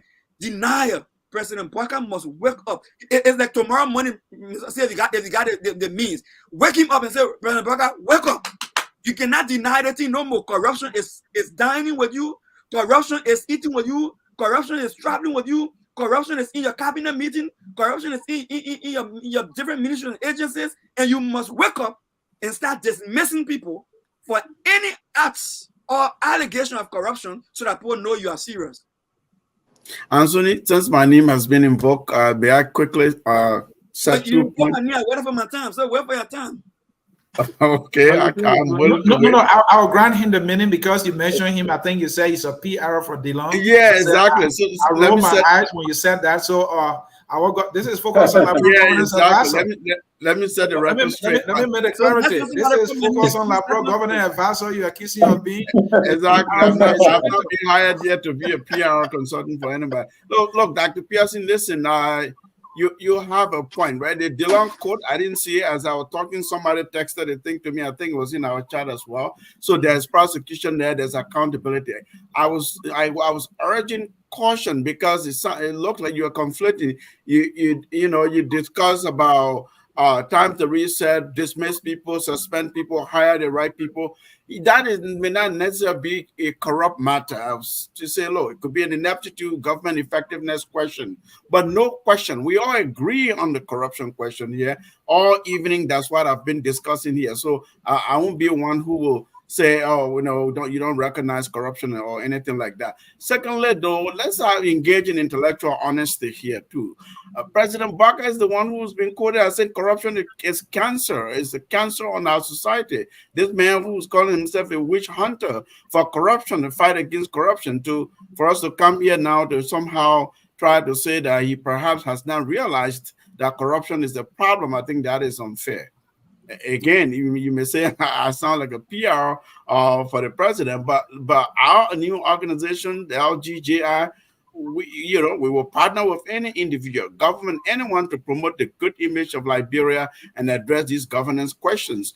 if you say something that is untrue about a particular government official, we will say, "Look, let's be fair and honest. They do good, we say. They do bad, we say. We have bad solutions." So I'm just urging us to be intellectually honest. Thank you. And Jermaine, this is your term on the the whole thing about political will. And I'm going to lay it on you squarely. Do you see President Boakai exhibiting the needed political will to reset this whole fight against corruption?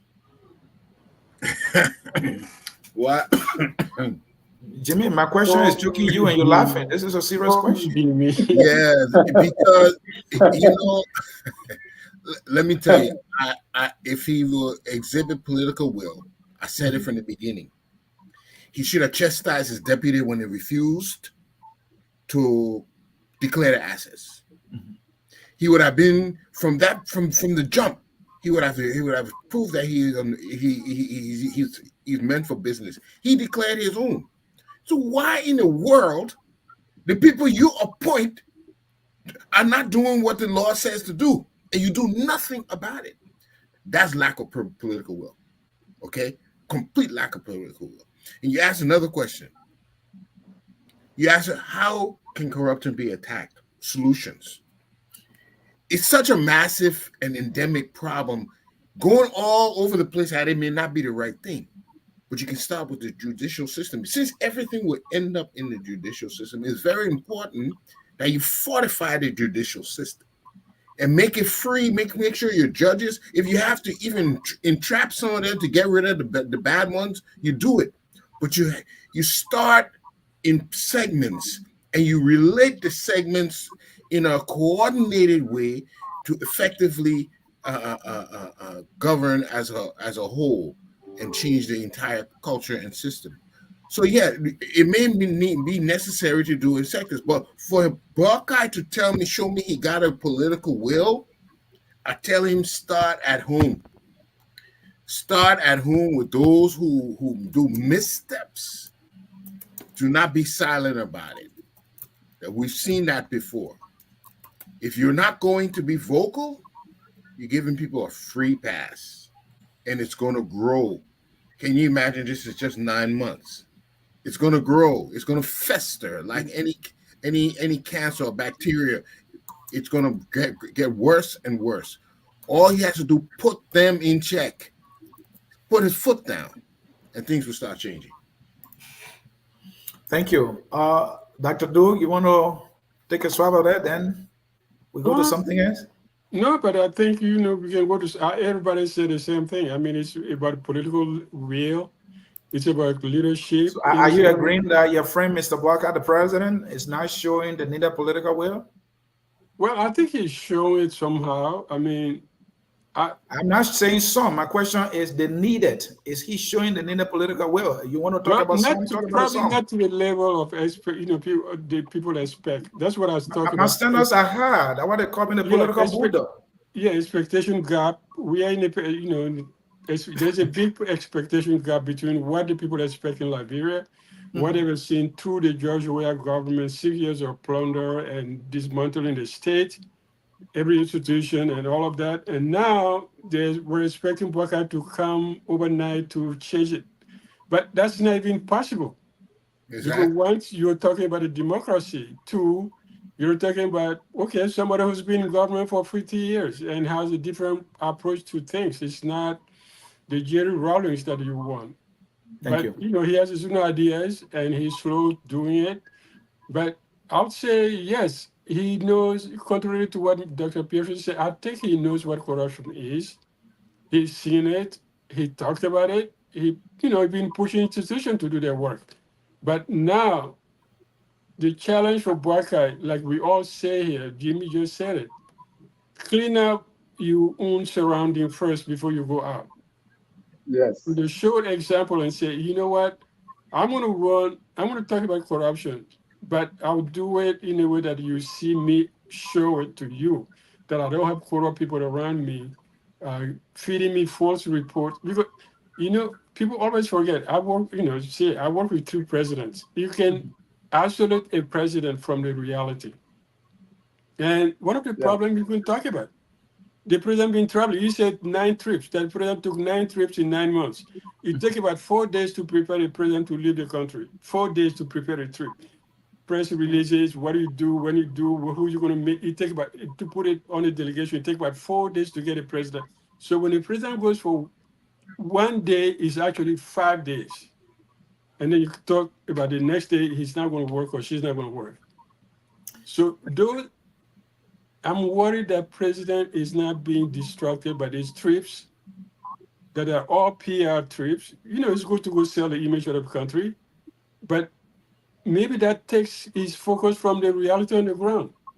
That he keep going to from this dinner from one president to another president to a prime minister to a CEO and all of that. It takes a lot of distraction, and you can distract a president, and a lot of mess can happen behind you, and that's my worry. Thank you, Dr. Do. Fair assessment there, and I want to be fair to the president. He has so much time, but my thing is, if you look at where we coming from, where we are, comparing that to our friends, I think we should have some urgency every day. And, to say, well, let's give time. How much time do we need after 176 years? Okay, I agree with you. He's been slow. I agree with you. Yeah. So, I mean, to be fair to him, he has time. Now, the language, a confidant of the president is telling us that the president assured him there will be dismissal, there will be suspension, there will be more persecution, there will be reshuffle, there will be shake out, and there will be shake up. Yeah, but He's quoting the president saying that, and so I'm going to exercise patience to see that the president mustering the courage to display some political will here. Anthony. Yes. I think we also have to look at the culture. We have, I keep referring to 1980 when everything broke down, and we never replaced the values and the vision that created that state of Liberia. I agree with that. We broke it down. We never sat down and said, what kind of state we want? And that's why we got the elder statesmen who been around when those values were strong enough to bring back these values and the political will that the Liberian people need. That to do, I can't disagree with you on that one, and I agree with you.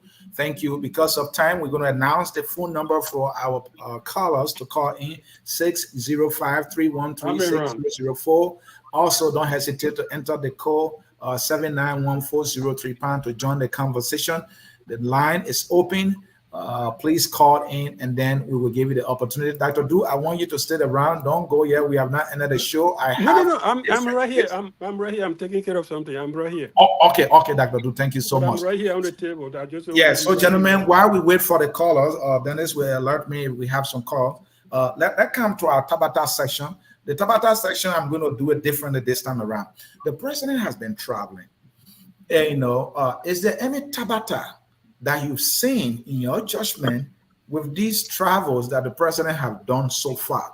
And please share your Tabata with us. And those in the audience, if you don't have Tabata, give us something good that the president has done with this travel as well. So that would be it for the Tabata section. And while all of you are thinking, let me give my Tabata, I'm going to participate. The Tabata I see with the whole traveling is a lack of transparency. How can you say you will be better than Joshua? Your government will be transparent. President, we have traveled throughout. We never saw the budget of any of the trips. And then the president, the elder statesman, the experienced man doubles down repeatedly. He's made 9 trips now. We have not seen the budget of a single trip that he's made. That for me is Tabata when it comes to transparency and accountability. Now I give you guys the chance to go with your Tabata. Jimmy, what is your Tabata with the trip? Okay, I mean, I could go everywhere, but I think foreign policy is very important to Liberia. We were leaders. The other day they were making a strong bid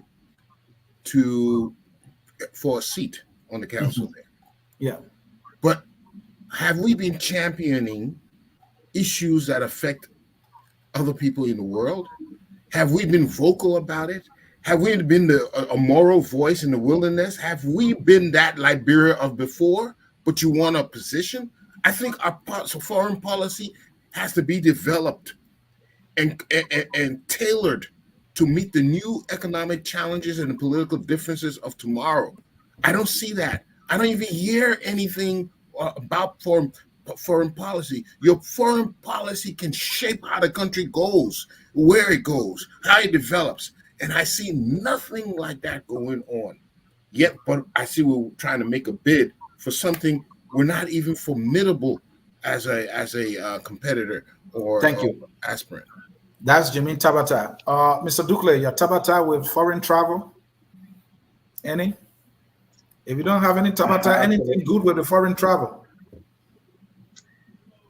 You know, the foreign travels, in my opinion, in the case of Liberia, I don't find it necessary for the president. That's why we have ambassadors and envoys that's supposed to be in those places. I don't think they are necessary. I think there is a waste of our meager resource, and so I'm not a proponent of these foreign trips. All right, so you're not impressed at all. Dr. Pearson, you have any Tabata with the foreign travel? I see that we can't pay our bill with AU, with ECOWAS, and now we want to go to Security Council. Will you even be able to pay our bills there? Go ahead. Look, Mr. C. The biggest tabata I saw was the president in a Liberian community, almost like a round table meeting. And he pulls out a phone, and somebody made a phone call and said they were in Maryland and traveled from Maryland from 1 p.m. and got to Kakata by 6 the next day. And I was like, I was laughing, I couldn't. And they all started clapping, and the woman on the air and saying, I mean, the road so good. And I drove from Maryland from 1 p.m. and I got to Kakata around 6 the next day. And look, it was so funny to me to see people who don't know what's going on back home in the country, and a whole president doing PR with cell phone, with somebody making call to give a testimonial with false information. That was a big tabata for me the whole week when I saw it on Facebook. Thank you. Our governance advisor, Mr. Salif, any tabata or anything good with the foreign do we have callers? You want to take callers yet, or you look anything good? I think my tabata is that we're sitting here on this panel trying to somehow suggest that we should stay home. We should be AWOL from the world stage. Look, countries. I don't think anyone is suggesting that, Mr. Salif. No one is suggesting that. Listen, we're talking tough, right? I'm hearing my colleagues say talking tough, but you are insinuating something that no one has suggested. I just heard the people say here, I think, these bigger resources, we should stay home. That's why we have envoys and foreign ministers, and the foreign ministers have their roles. Special envoys have their roles. Look, if you are called to attend the China Focal Conference for heads of state of African countries, President, you show up. I mean, if you're really trying to establish an alliance with that country, it's not just for China in that case, it's also for other African countries that are attending that conference. And companies and other entities, foundations, philanthropic groups, they all attend those conferences. You wouldn't say the General Assembly, for example, we should stay home. We were a founding member of the United Nations, so we've had some troubles, yes, but we're coming back. We're back on the world stage. So our president should show up. What our question is that you all have done, who is in the delegation and why? Why are they here? How many people are here? Who is here for strategic reason? Who's having, side conferences and things like that? And what does that mean for the country? That's what I would suggest, but I wouldn't suggest that somehow we should drastically reduce how many times we send our president overseas to show up at conferences. I think that would just minimize our visibility. How are we back on the world stage? You say we're back on the world stage. Well, we are. We are. Jimmy, look, you don't stay at home and make the case and introduce yourself. You ought to participate. Look, there's I think our Attorney General, the previous president George, we are attending almost all of these conferences, so there's nothing new here. Well, yeah, it depends when you show up, what you say, how you participate in debate, how you network. It matters who you meet with. Well, the last time I said on this show, it takes months and some people years to prepare for a conference, right? Mm-hmm. You arrange side meetings, you arrange signing ceremonies for different things. You're not just going to give one speech, you go home and that's it. All kinds of things happen in these meetings, at these conferences. And so that's how we come back, Jimmy. That's how we come back. We show up, we don't stay home, and we engage. Thank you. Anthony, can I just interject 1 second here?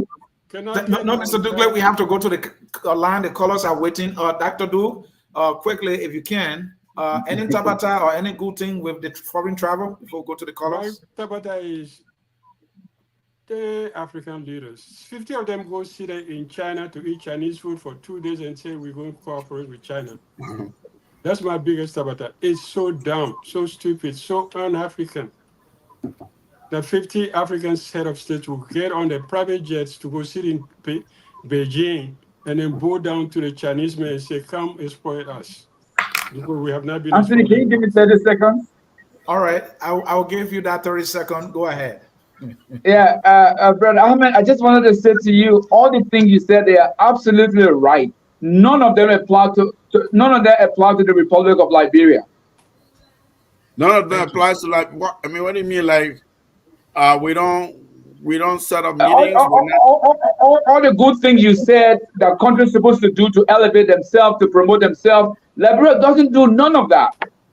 Thank you. Brother Ducle, I'm sorry. Look, Liberia is an old, small country with big, deep history. We've been there. We were at the tables. We helped these systems set up. We were part of the formation of the United Nations. You can go back and back the AU. That's the old Liberia. That's the old exactly. That's why I tell you, Ahmed, that's the old that we're not doing nothing now. Gentlemen, You're not there. You sit on the old mat, you plant the new mat. So how do you negate that? Gentlemen, we have to leave it there. And we're talking about diplomacy. Mr. Salih, these governments. When you talk about take your callers, Anthony. We can debate this all day. Yeah. We'll find another time to debate it. And this government that we go into, these countries, they have their diplomats who will know the history of Liberia. We don't need yourself to go lecture them how we were founding member of the AU and the United Nations. They have to be something more strategically than just go and telling them our history. They can just Google us and they will know that. We don't need a president to go there and spend several thousands of dollars and go with 60-man delegation to waste our money. That's complete tabata. We'll go to the calls. Dennis, who you have there? Let's do it. I'm around. Dennis. Ask the caller to call to see who's calling and where they're calling from, and they will respond. Okay. Caller, what's your name and where you calling from? My name is Schumer Livingston. I'm calling from the state of Rhode Island. All right. Go ahead. I just want to tell Mr. Solis, thank you very much for trying to educate some panelists. I believe they just feel like the president should just sit down and just talk. But if I other president like the young president of Kenya was there, why did he say he had the Israel prime minister and he was there? President Biden went there. Why did President Biden sit down because he's already America here? And other nations went there. Even the China and African countries, other African nations went there. Why did he sit down and tell that diplomat there? You think some diplomats they don't have the capability of going to another president to discuss about Liberia. That's not their role. They have different roles to play. There are certain things diplomats cannot go and sit with another foreign head of state to discuss about the country. It doesn't work that way. No, corruption, you can't eliminate corruption, but you can try to minimize it. All the thing we're talking about right now is all allegation. Unless the LAPD can investigate and find those who are caught in corruption in Liberia, then I will say the government is corrupt. But all this is allegation. The same way most of the previous administrations are being indicted. You see all the reports are coming out how the money was stolen, and you expect the president to say, "Oh, where are we going to get the money from?" The country to say, "Oh, for all the money that was stolen." You can't do that. No, for what Moda did, I don't even support that. What he did was completely wrong. Morally, you shouldn't have taken that money to buy that amount of money and that amount of car for that price. But you don't even have rules for that car you're buying that thing. You usually buy one car. But would the president do something? Would the president do something about that? You think? So the president, for me, the president cannot do something about it because it went through the legal man. He didn't just want to take the money. The money was the MedTech already getting that money in the previous administration. That contract was signed. But for me, morally, they shouldn't have taken it because the environment, the country, people are suffering, are complaining. They shouldn't have do that. but legally, you didn't do anything wrong. Again, now we're talking about criticizing the administration and doing other stuff. Look at it, the common ministry. They are completely removed. I know in previous administration, anytime you have people who used to equal rights. Now they have lifted that ban. But currently, we already have no diaspora American who's from the diaspora Nigerian who trying to input. I listened to the common minister today at the Ministry of Information. So where is the other Nigerian who are criticizing that only Lebanese people get a business start to great rest in Liberia? Now they are listed. So when is Liberia going to invest in that business? I'm waiting for Liberia to invest. What are criticizing? Now it's open. Invest in terrorist in Liberia. No. Thank you. Sit and criticize the government, which is not bad. It's good to criticize the government when they're doing wrong. But at least when they're doing good, praise the government and doing something good. And which I'm gonna commend the focus on Liberia, we should do good. They always saying Prince Mormon to go and ask. The other day I listened to him when he went to listen. When information came from there. Sometimes how media is supposed to do. When you hear anything, you send your people there to the government ministry and ask. That's what media is supposed to do. Thank but you. we just see other people just criticize with no solution. Bring a solution, and then they help improve the country. That's the best way to do. Thank you. Thank you, Mr. Livingstone. We now go to the next caller on the line. Mr. Evans Morris, are you there? No, it's Collie. Oh, Collie. Okay. Mr. Collie. Yeah, I'm here. Okay, go ahead. Yeah, good evening to all the panelists. I know I listen to you guys. Great show, getting all the views of our brothers and things regarding our great country, Liberia. But it's unfortunate. I know Mr. Dukley, Dr. Dukley, they were all the advocates for the Pape. But now he takes his ground to even admit things that the Pape have done wrong. They should give him chance. This is the man with the greatest experience. He didn't even stop with walking. He was crawling on the belly. And he had not stood up since he took power. Everything is just, access declaring zero. Nothing good has come. And you're talking about corruption. Your own people, even the inauguration money, what happened? The investigation on that, what became of it? Nothing. And we're not going anywhere. Just stepping back, not even taking one step ahead and just keep coming back. And then we sit down, we don't want to admit and tell them, you got to speak. You got to speak to these people and tell them what they are doing is wrong. Maybe you were encouraging to start stepping up. But when you there and start giving excuses on somebody who have been in government for 45 or even 35 years, and now you still giving excuses, he need time. He need time. What kind of time we need? You talk about rescue. You came to rescue the Liberian people. How many times you need? If that was the case, you had all the good candidates that were there running. You had Dr. Monima, you had all the other rest of the people. This was your choice. Dr. Dito, you all took that, the Pape had an experience, he would deliver. Are we better off now than the past? Where are we going? With all these scandals. And I listened to that other carpet man, or what he called himself prophet, hiding behind the curtain of the gospel. What is that? You guys going portraying yourselves, carrying some kind of letter here, and the prophet sat down there. He did not say anything about such a thing. That what they were doing was wrong. Went to office to remove people, say the man sent them. What kind of country are we running? Is this some kind of jungle country or what it is? It never stops. It keeps rolling, and people giving excuses on their experience, man, who have been in power for all these years, and say, they're doing things he don't know about it. That's not true, man. Thank you. We are all level-headed here. And Mr. Sealy, look, I will tell you, put your head together, man. There are a lot of these people you think they're doing something good. We know a lot of these guys. I know you will. If I start telling you history about someone, then you'll say, wow. So I bet you guys, when you're on these things, keep it low until the real review themselves. Not that they're doing one single thing and then you start. Thank you. You coming for the whole thing. Did I say anything? Man. Did I say Mr. Evan Morris, you're alive.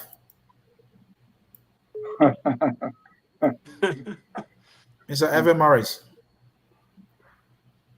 All right, thank you, Mr. Sia, and hello to the panelists. Look, I'm happy, when United Party supporters are begging us to be patient, when they are begging panelists to give a little bit of time and to be fair, because it was so fair to the previous government. I think if Mr. Kelabo Gongo is listening today, I want to apologize to you, Mr. Gongo. I think you're right. Excuse me for saying it, but I think we as a Liberian people, we need to kick up the rear end so that we can straighten up.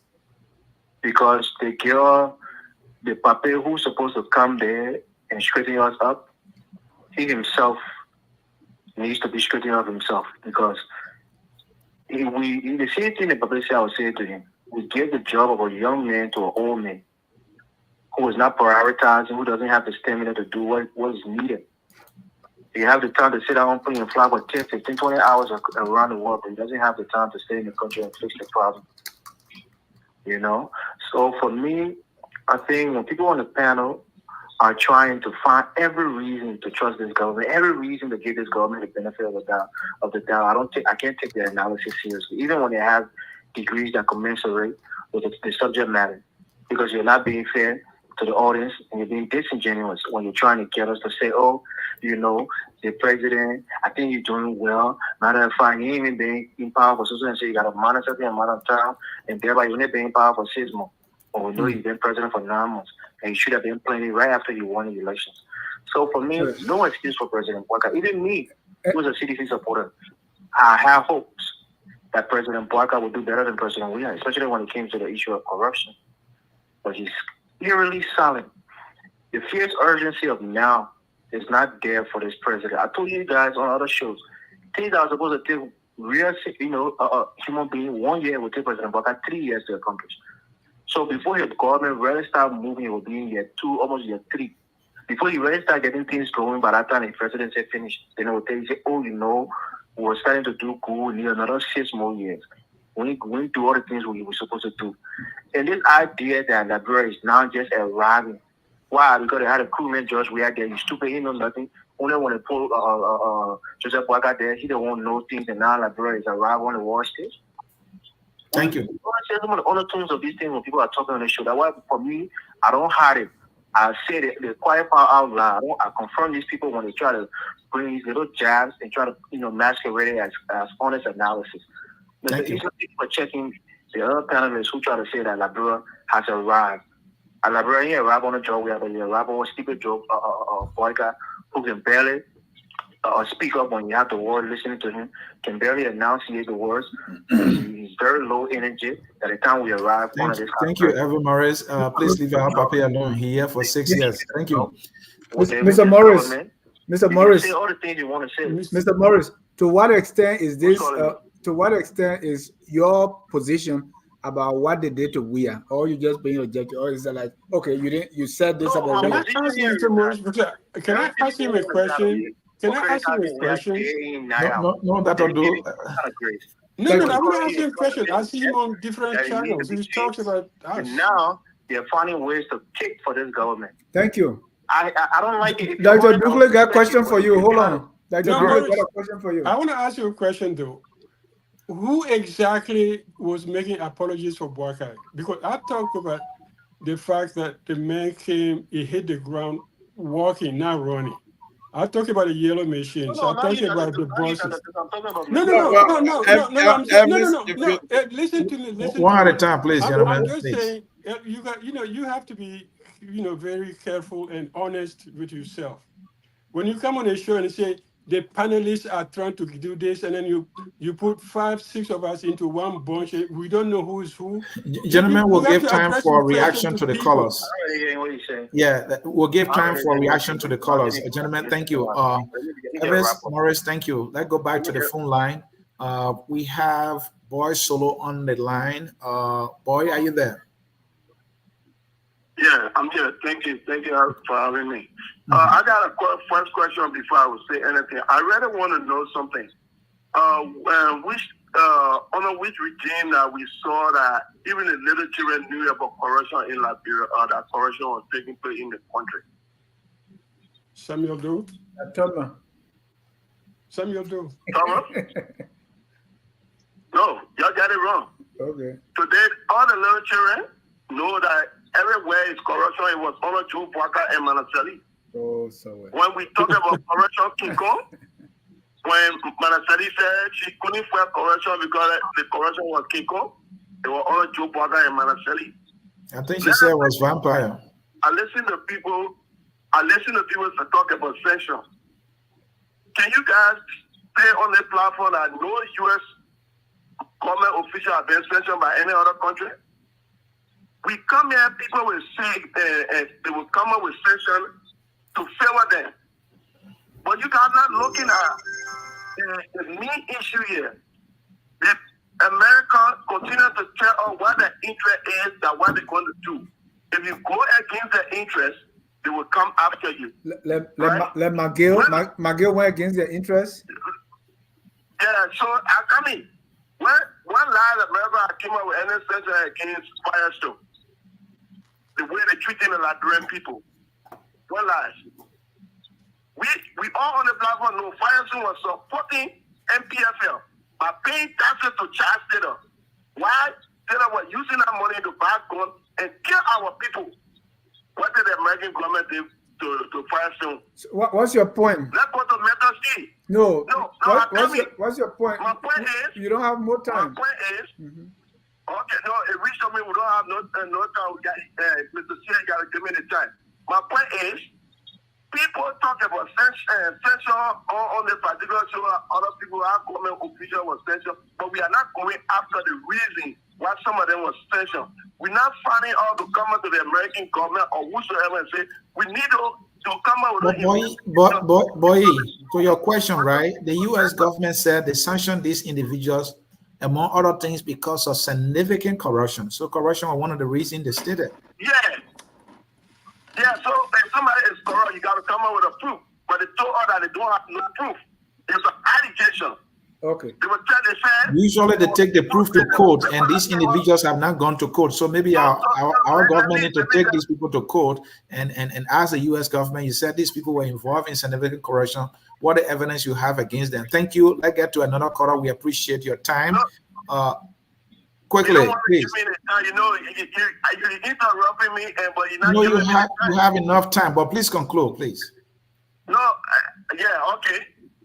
There are a lot of people. When America went after other people, they didn't go to the government and say this is why your people did. They came up with those proof. Our topic specifically is the fight against corruption by this government. You are going to American government. Please. So what's your point? Conclude this thing, please. Let me end my last statement, Mr. Sheikh.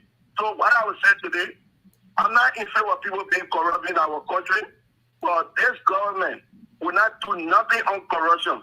The first thing to tell you, Joseph Boakai just threw in our faces. One of the corrupt attitude, $22 million US were put on Monroe. He was on the phone lying to people and telling somebody, say, this woman just called me that the road from how do you call it, Cape Palmer to Chito, 4 hours from Cape Palmer to Kakata. And he was showing that, knowing that Jimmy shared that money with him, and he was lying to the Liberian people. That tells you that this man was not doing nothing. This man Thank you, boy. Boy, thank you. Thank you. Thank you for having me. Our last caller here should be Langley. Are you there? Yes. Okay, go ahead. Langley Callan. Can I go ahead? Yeah, go ahead. And where are you calling us from, please? Oh, this is Langley Callan. I'm calling from Minnesota. All right. Yeah, comrade, long time. Yeah. Can I? Yeah, go ahead, please. Can I come in? Yeah, go ahead, please. Yeah, I just want to to appreciate Ahmed Salif in terms of governance and being positive. All right. One of the things, Liberia is maturing in her democracy. Maybe we're now observing that we have had different form of government, peaceful transition. What we need, all of us a strong private sector, and to be nationalistic, all right? No matter how the challenges, Liberia has a better future. Liberia is endowed with a lot of resources. It's about time those are all professionals for everywhere to contribute. And we criticize the government when government goes wrong, and when government does positive, we support them. And the president needs to move to make Liberia kids. China is the whole word now. Everybody going to China, all right? Developmental things are not negative, all right? We need to give the government the support. We need to look and criticize the government in terms of corruption. And we Liberia need to be nationalistic. Look, our economy is controlled by India, Lebanese, or Pula. We look outside for everything. It's a time that we attract Liberia diaspora to make a difference, and those are within, professionals within and other Liberia. We need to be a little bit positive and see how we find solutions. I felt very disturbed today when I looked in Nigeria, they even got best to go to school. What about we got lost in that country? All right, we got timber there, and our children didn't got close to even stay in school. So those are, we should learn with all the negativity, at least to put some positive syndrome to contribute to nation building. We can criticize the school. Let's be positive in nation building. We learn it in this country we have. All right, let's be a little bit focused on nation building at least, gentlemen. Government will come and go. Corruption will always be there. It's just my kind of opinion I want to share on the show. Thank you. Thank you. And gentlemen, I think that will do away for all the callers we have. Because of time, as quickly as you can respond to any of the callers if you can, and then you have a minute to close. So 2 minutes each, please. Who want to go first? I'll go first because the guy called my name. Mr. Okay, Coley go called ahead, my Dr. name. Do, please. Yeah, Mr. Coley said we sitting here and saying Boakai need time, and this. Nobody sat down here and said Boakai need time. We all talk about the issues. We talk about the problems we are facing. We talked about its possible solutions, but nobody's sitting here making apology for any government. But I think some people who think that George Weah being out of power is the end of Liberia. For them, anytime you don't sit on the radio and say, oh, Boakai is bad, he's more corrupt, this and that, they get over, let's stop this game. You have to listen to people. When people speak and you want to criticize them, make sure you listen to what they're saying. We talk about every single problem that Boakai government has been facing in terms of corruption, not implementing certain things, but also recognizing the fact that it's just a less than a 1-year government. When George Weah was at this point, he had gone to Iboma, he had gone to Eton, and all of these fake contracts signed. Nobody said anything. Everybody said, let's give them the time to see. It took everybody 2 years to find out that Iboma and Eton were all first, what is it called, pig in a bag. So, Boakai. But Dr. You can't say no one said anything, though. A lot of people said something. Yeah, well, I said something because I said first thing, I said, this is fake. I said something, and my friend said, oh, you don't know. I said, I know, because governments don't negotiate that way. But, corruption is part of politics. In America, India, Japan, you have corrupt people. But it's how you deal with it. And how you deal with it depends on how fast you move on issues and not just let them rot, and until you undermine your own governance. And I think that's where we all worry about Boakai governance process. That, we're in the area of social media, one. We are also seeing a government that comes in after another opposition, that you remove an opposition government. So therefore, you have a force against you on a daily basis. So all these things, information are coming out. We know some of them are being, sent out. It's okay. It's good to have this information. And this is what Boakai has to face. How fast can he react? And that is the problem. Thank you, Dr. Do. We appreciate you always, as the senior panelist here at Tough Talking Thursday. You always been very tough from the Pan-African perspective, and I always enjoy that. Mr. Duclay, please, your closing. Thank you, Anthony, and thank you to all the panelists. Anthony, we all come here to share our opinion and our ideas. I don't think anybody on this panel wish Liberia any ill. And the reason we say some of the things we say is because we care. It's because we want to see Liberia progress, while at the same time being realistic and objective. because this is a country that has had some terrible experience in the last several decades. So I think our contribution on this panel, on this forum, is to see to it that somebody somewhere might be listening to us, and they might take heed to some of the things that we are sharing on this platform.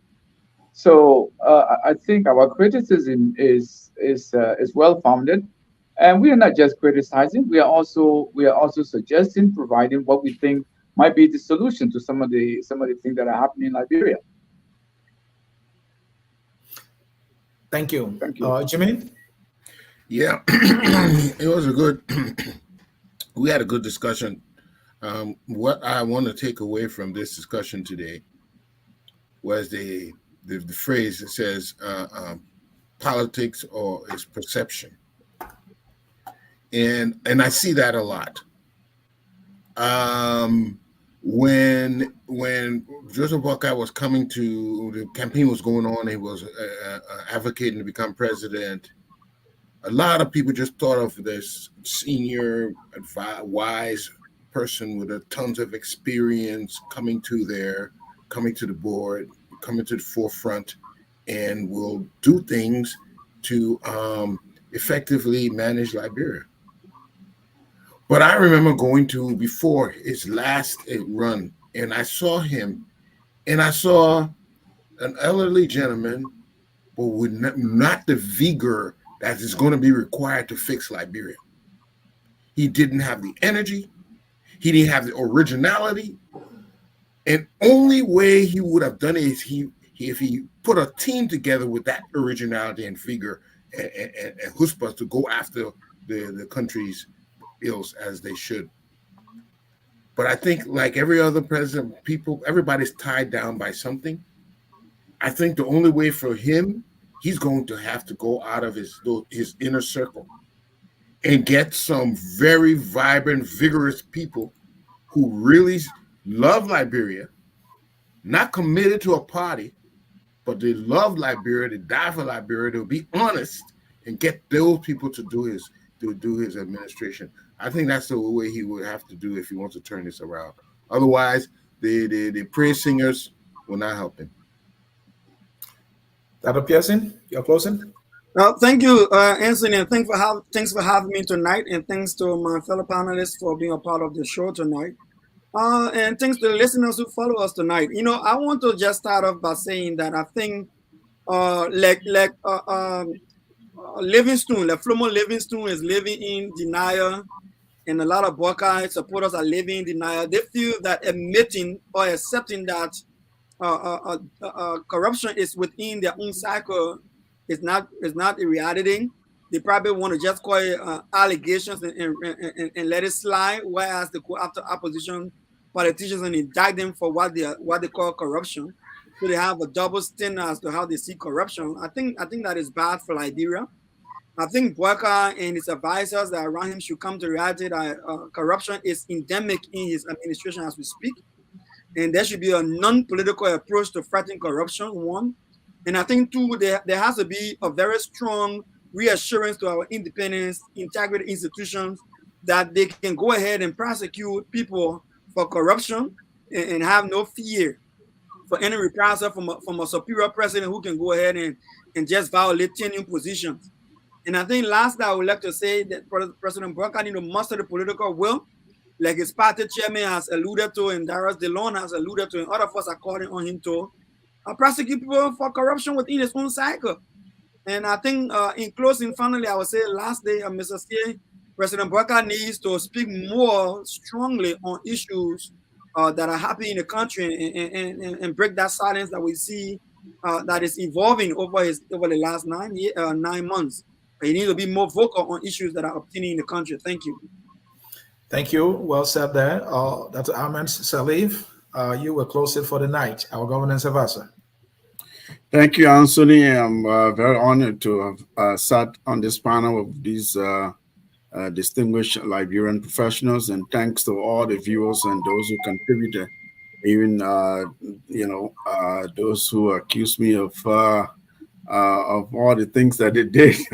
But listen, this was a good discussion. Look, this is what we need in a democracy.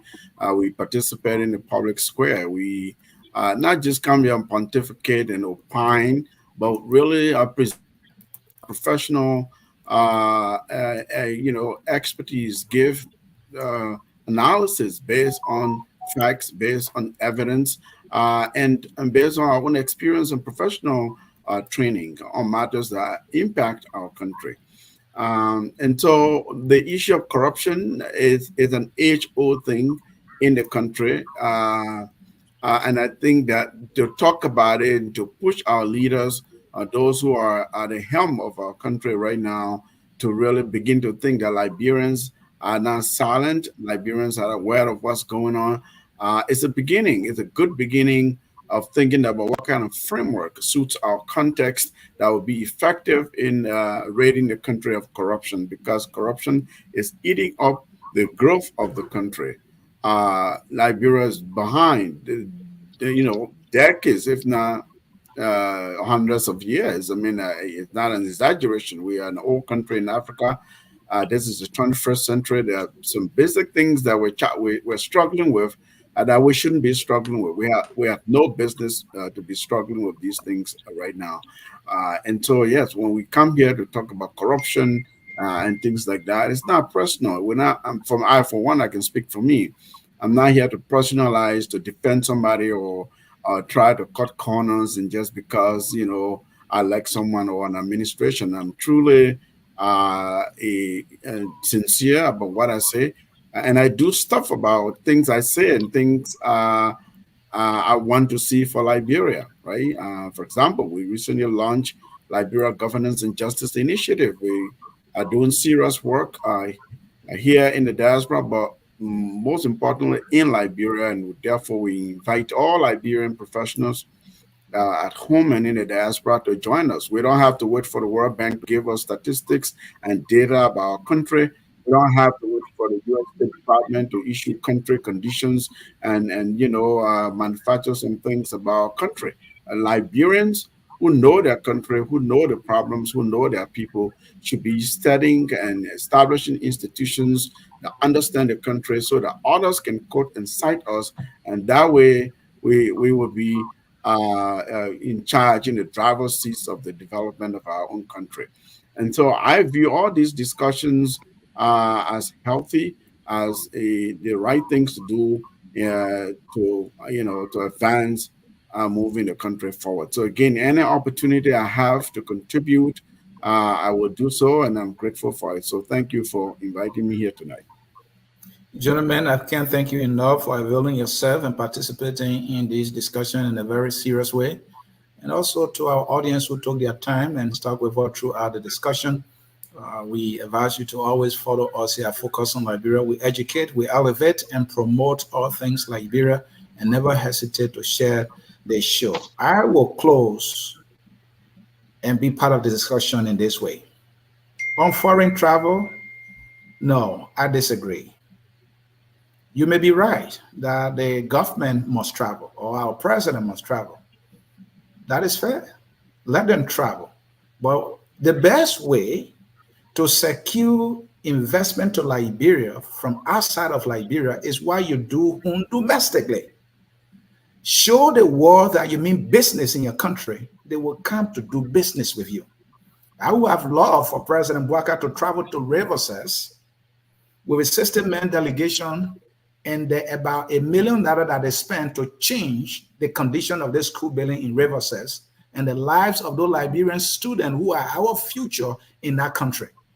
But when Boakai continued to travel 9 trips outside of the country, this is what is costing us. This school will remain like this because the money that could immediately change the condition of this building will be left in Washington, D.C., Dubai, and some other places, and that money will not be in Liberia.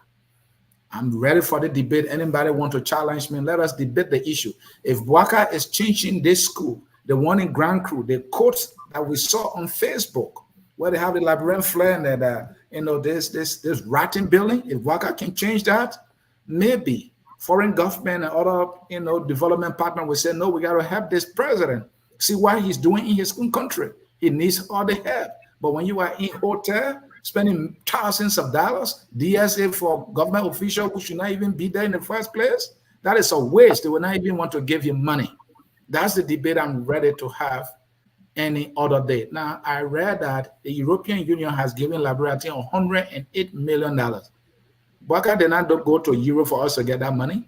They saw the need to help Liberia because they know the conditions on the ground. They have their ambassadors there. They know the kind of challenges we are facing. If our leaders are exhibiting seriousness to solving these problems, America is in Liberia. China is in Liberia. All these world powers and donors, they are in Liberia. They have their representatives there. They know the conditions there.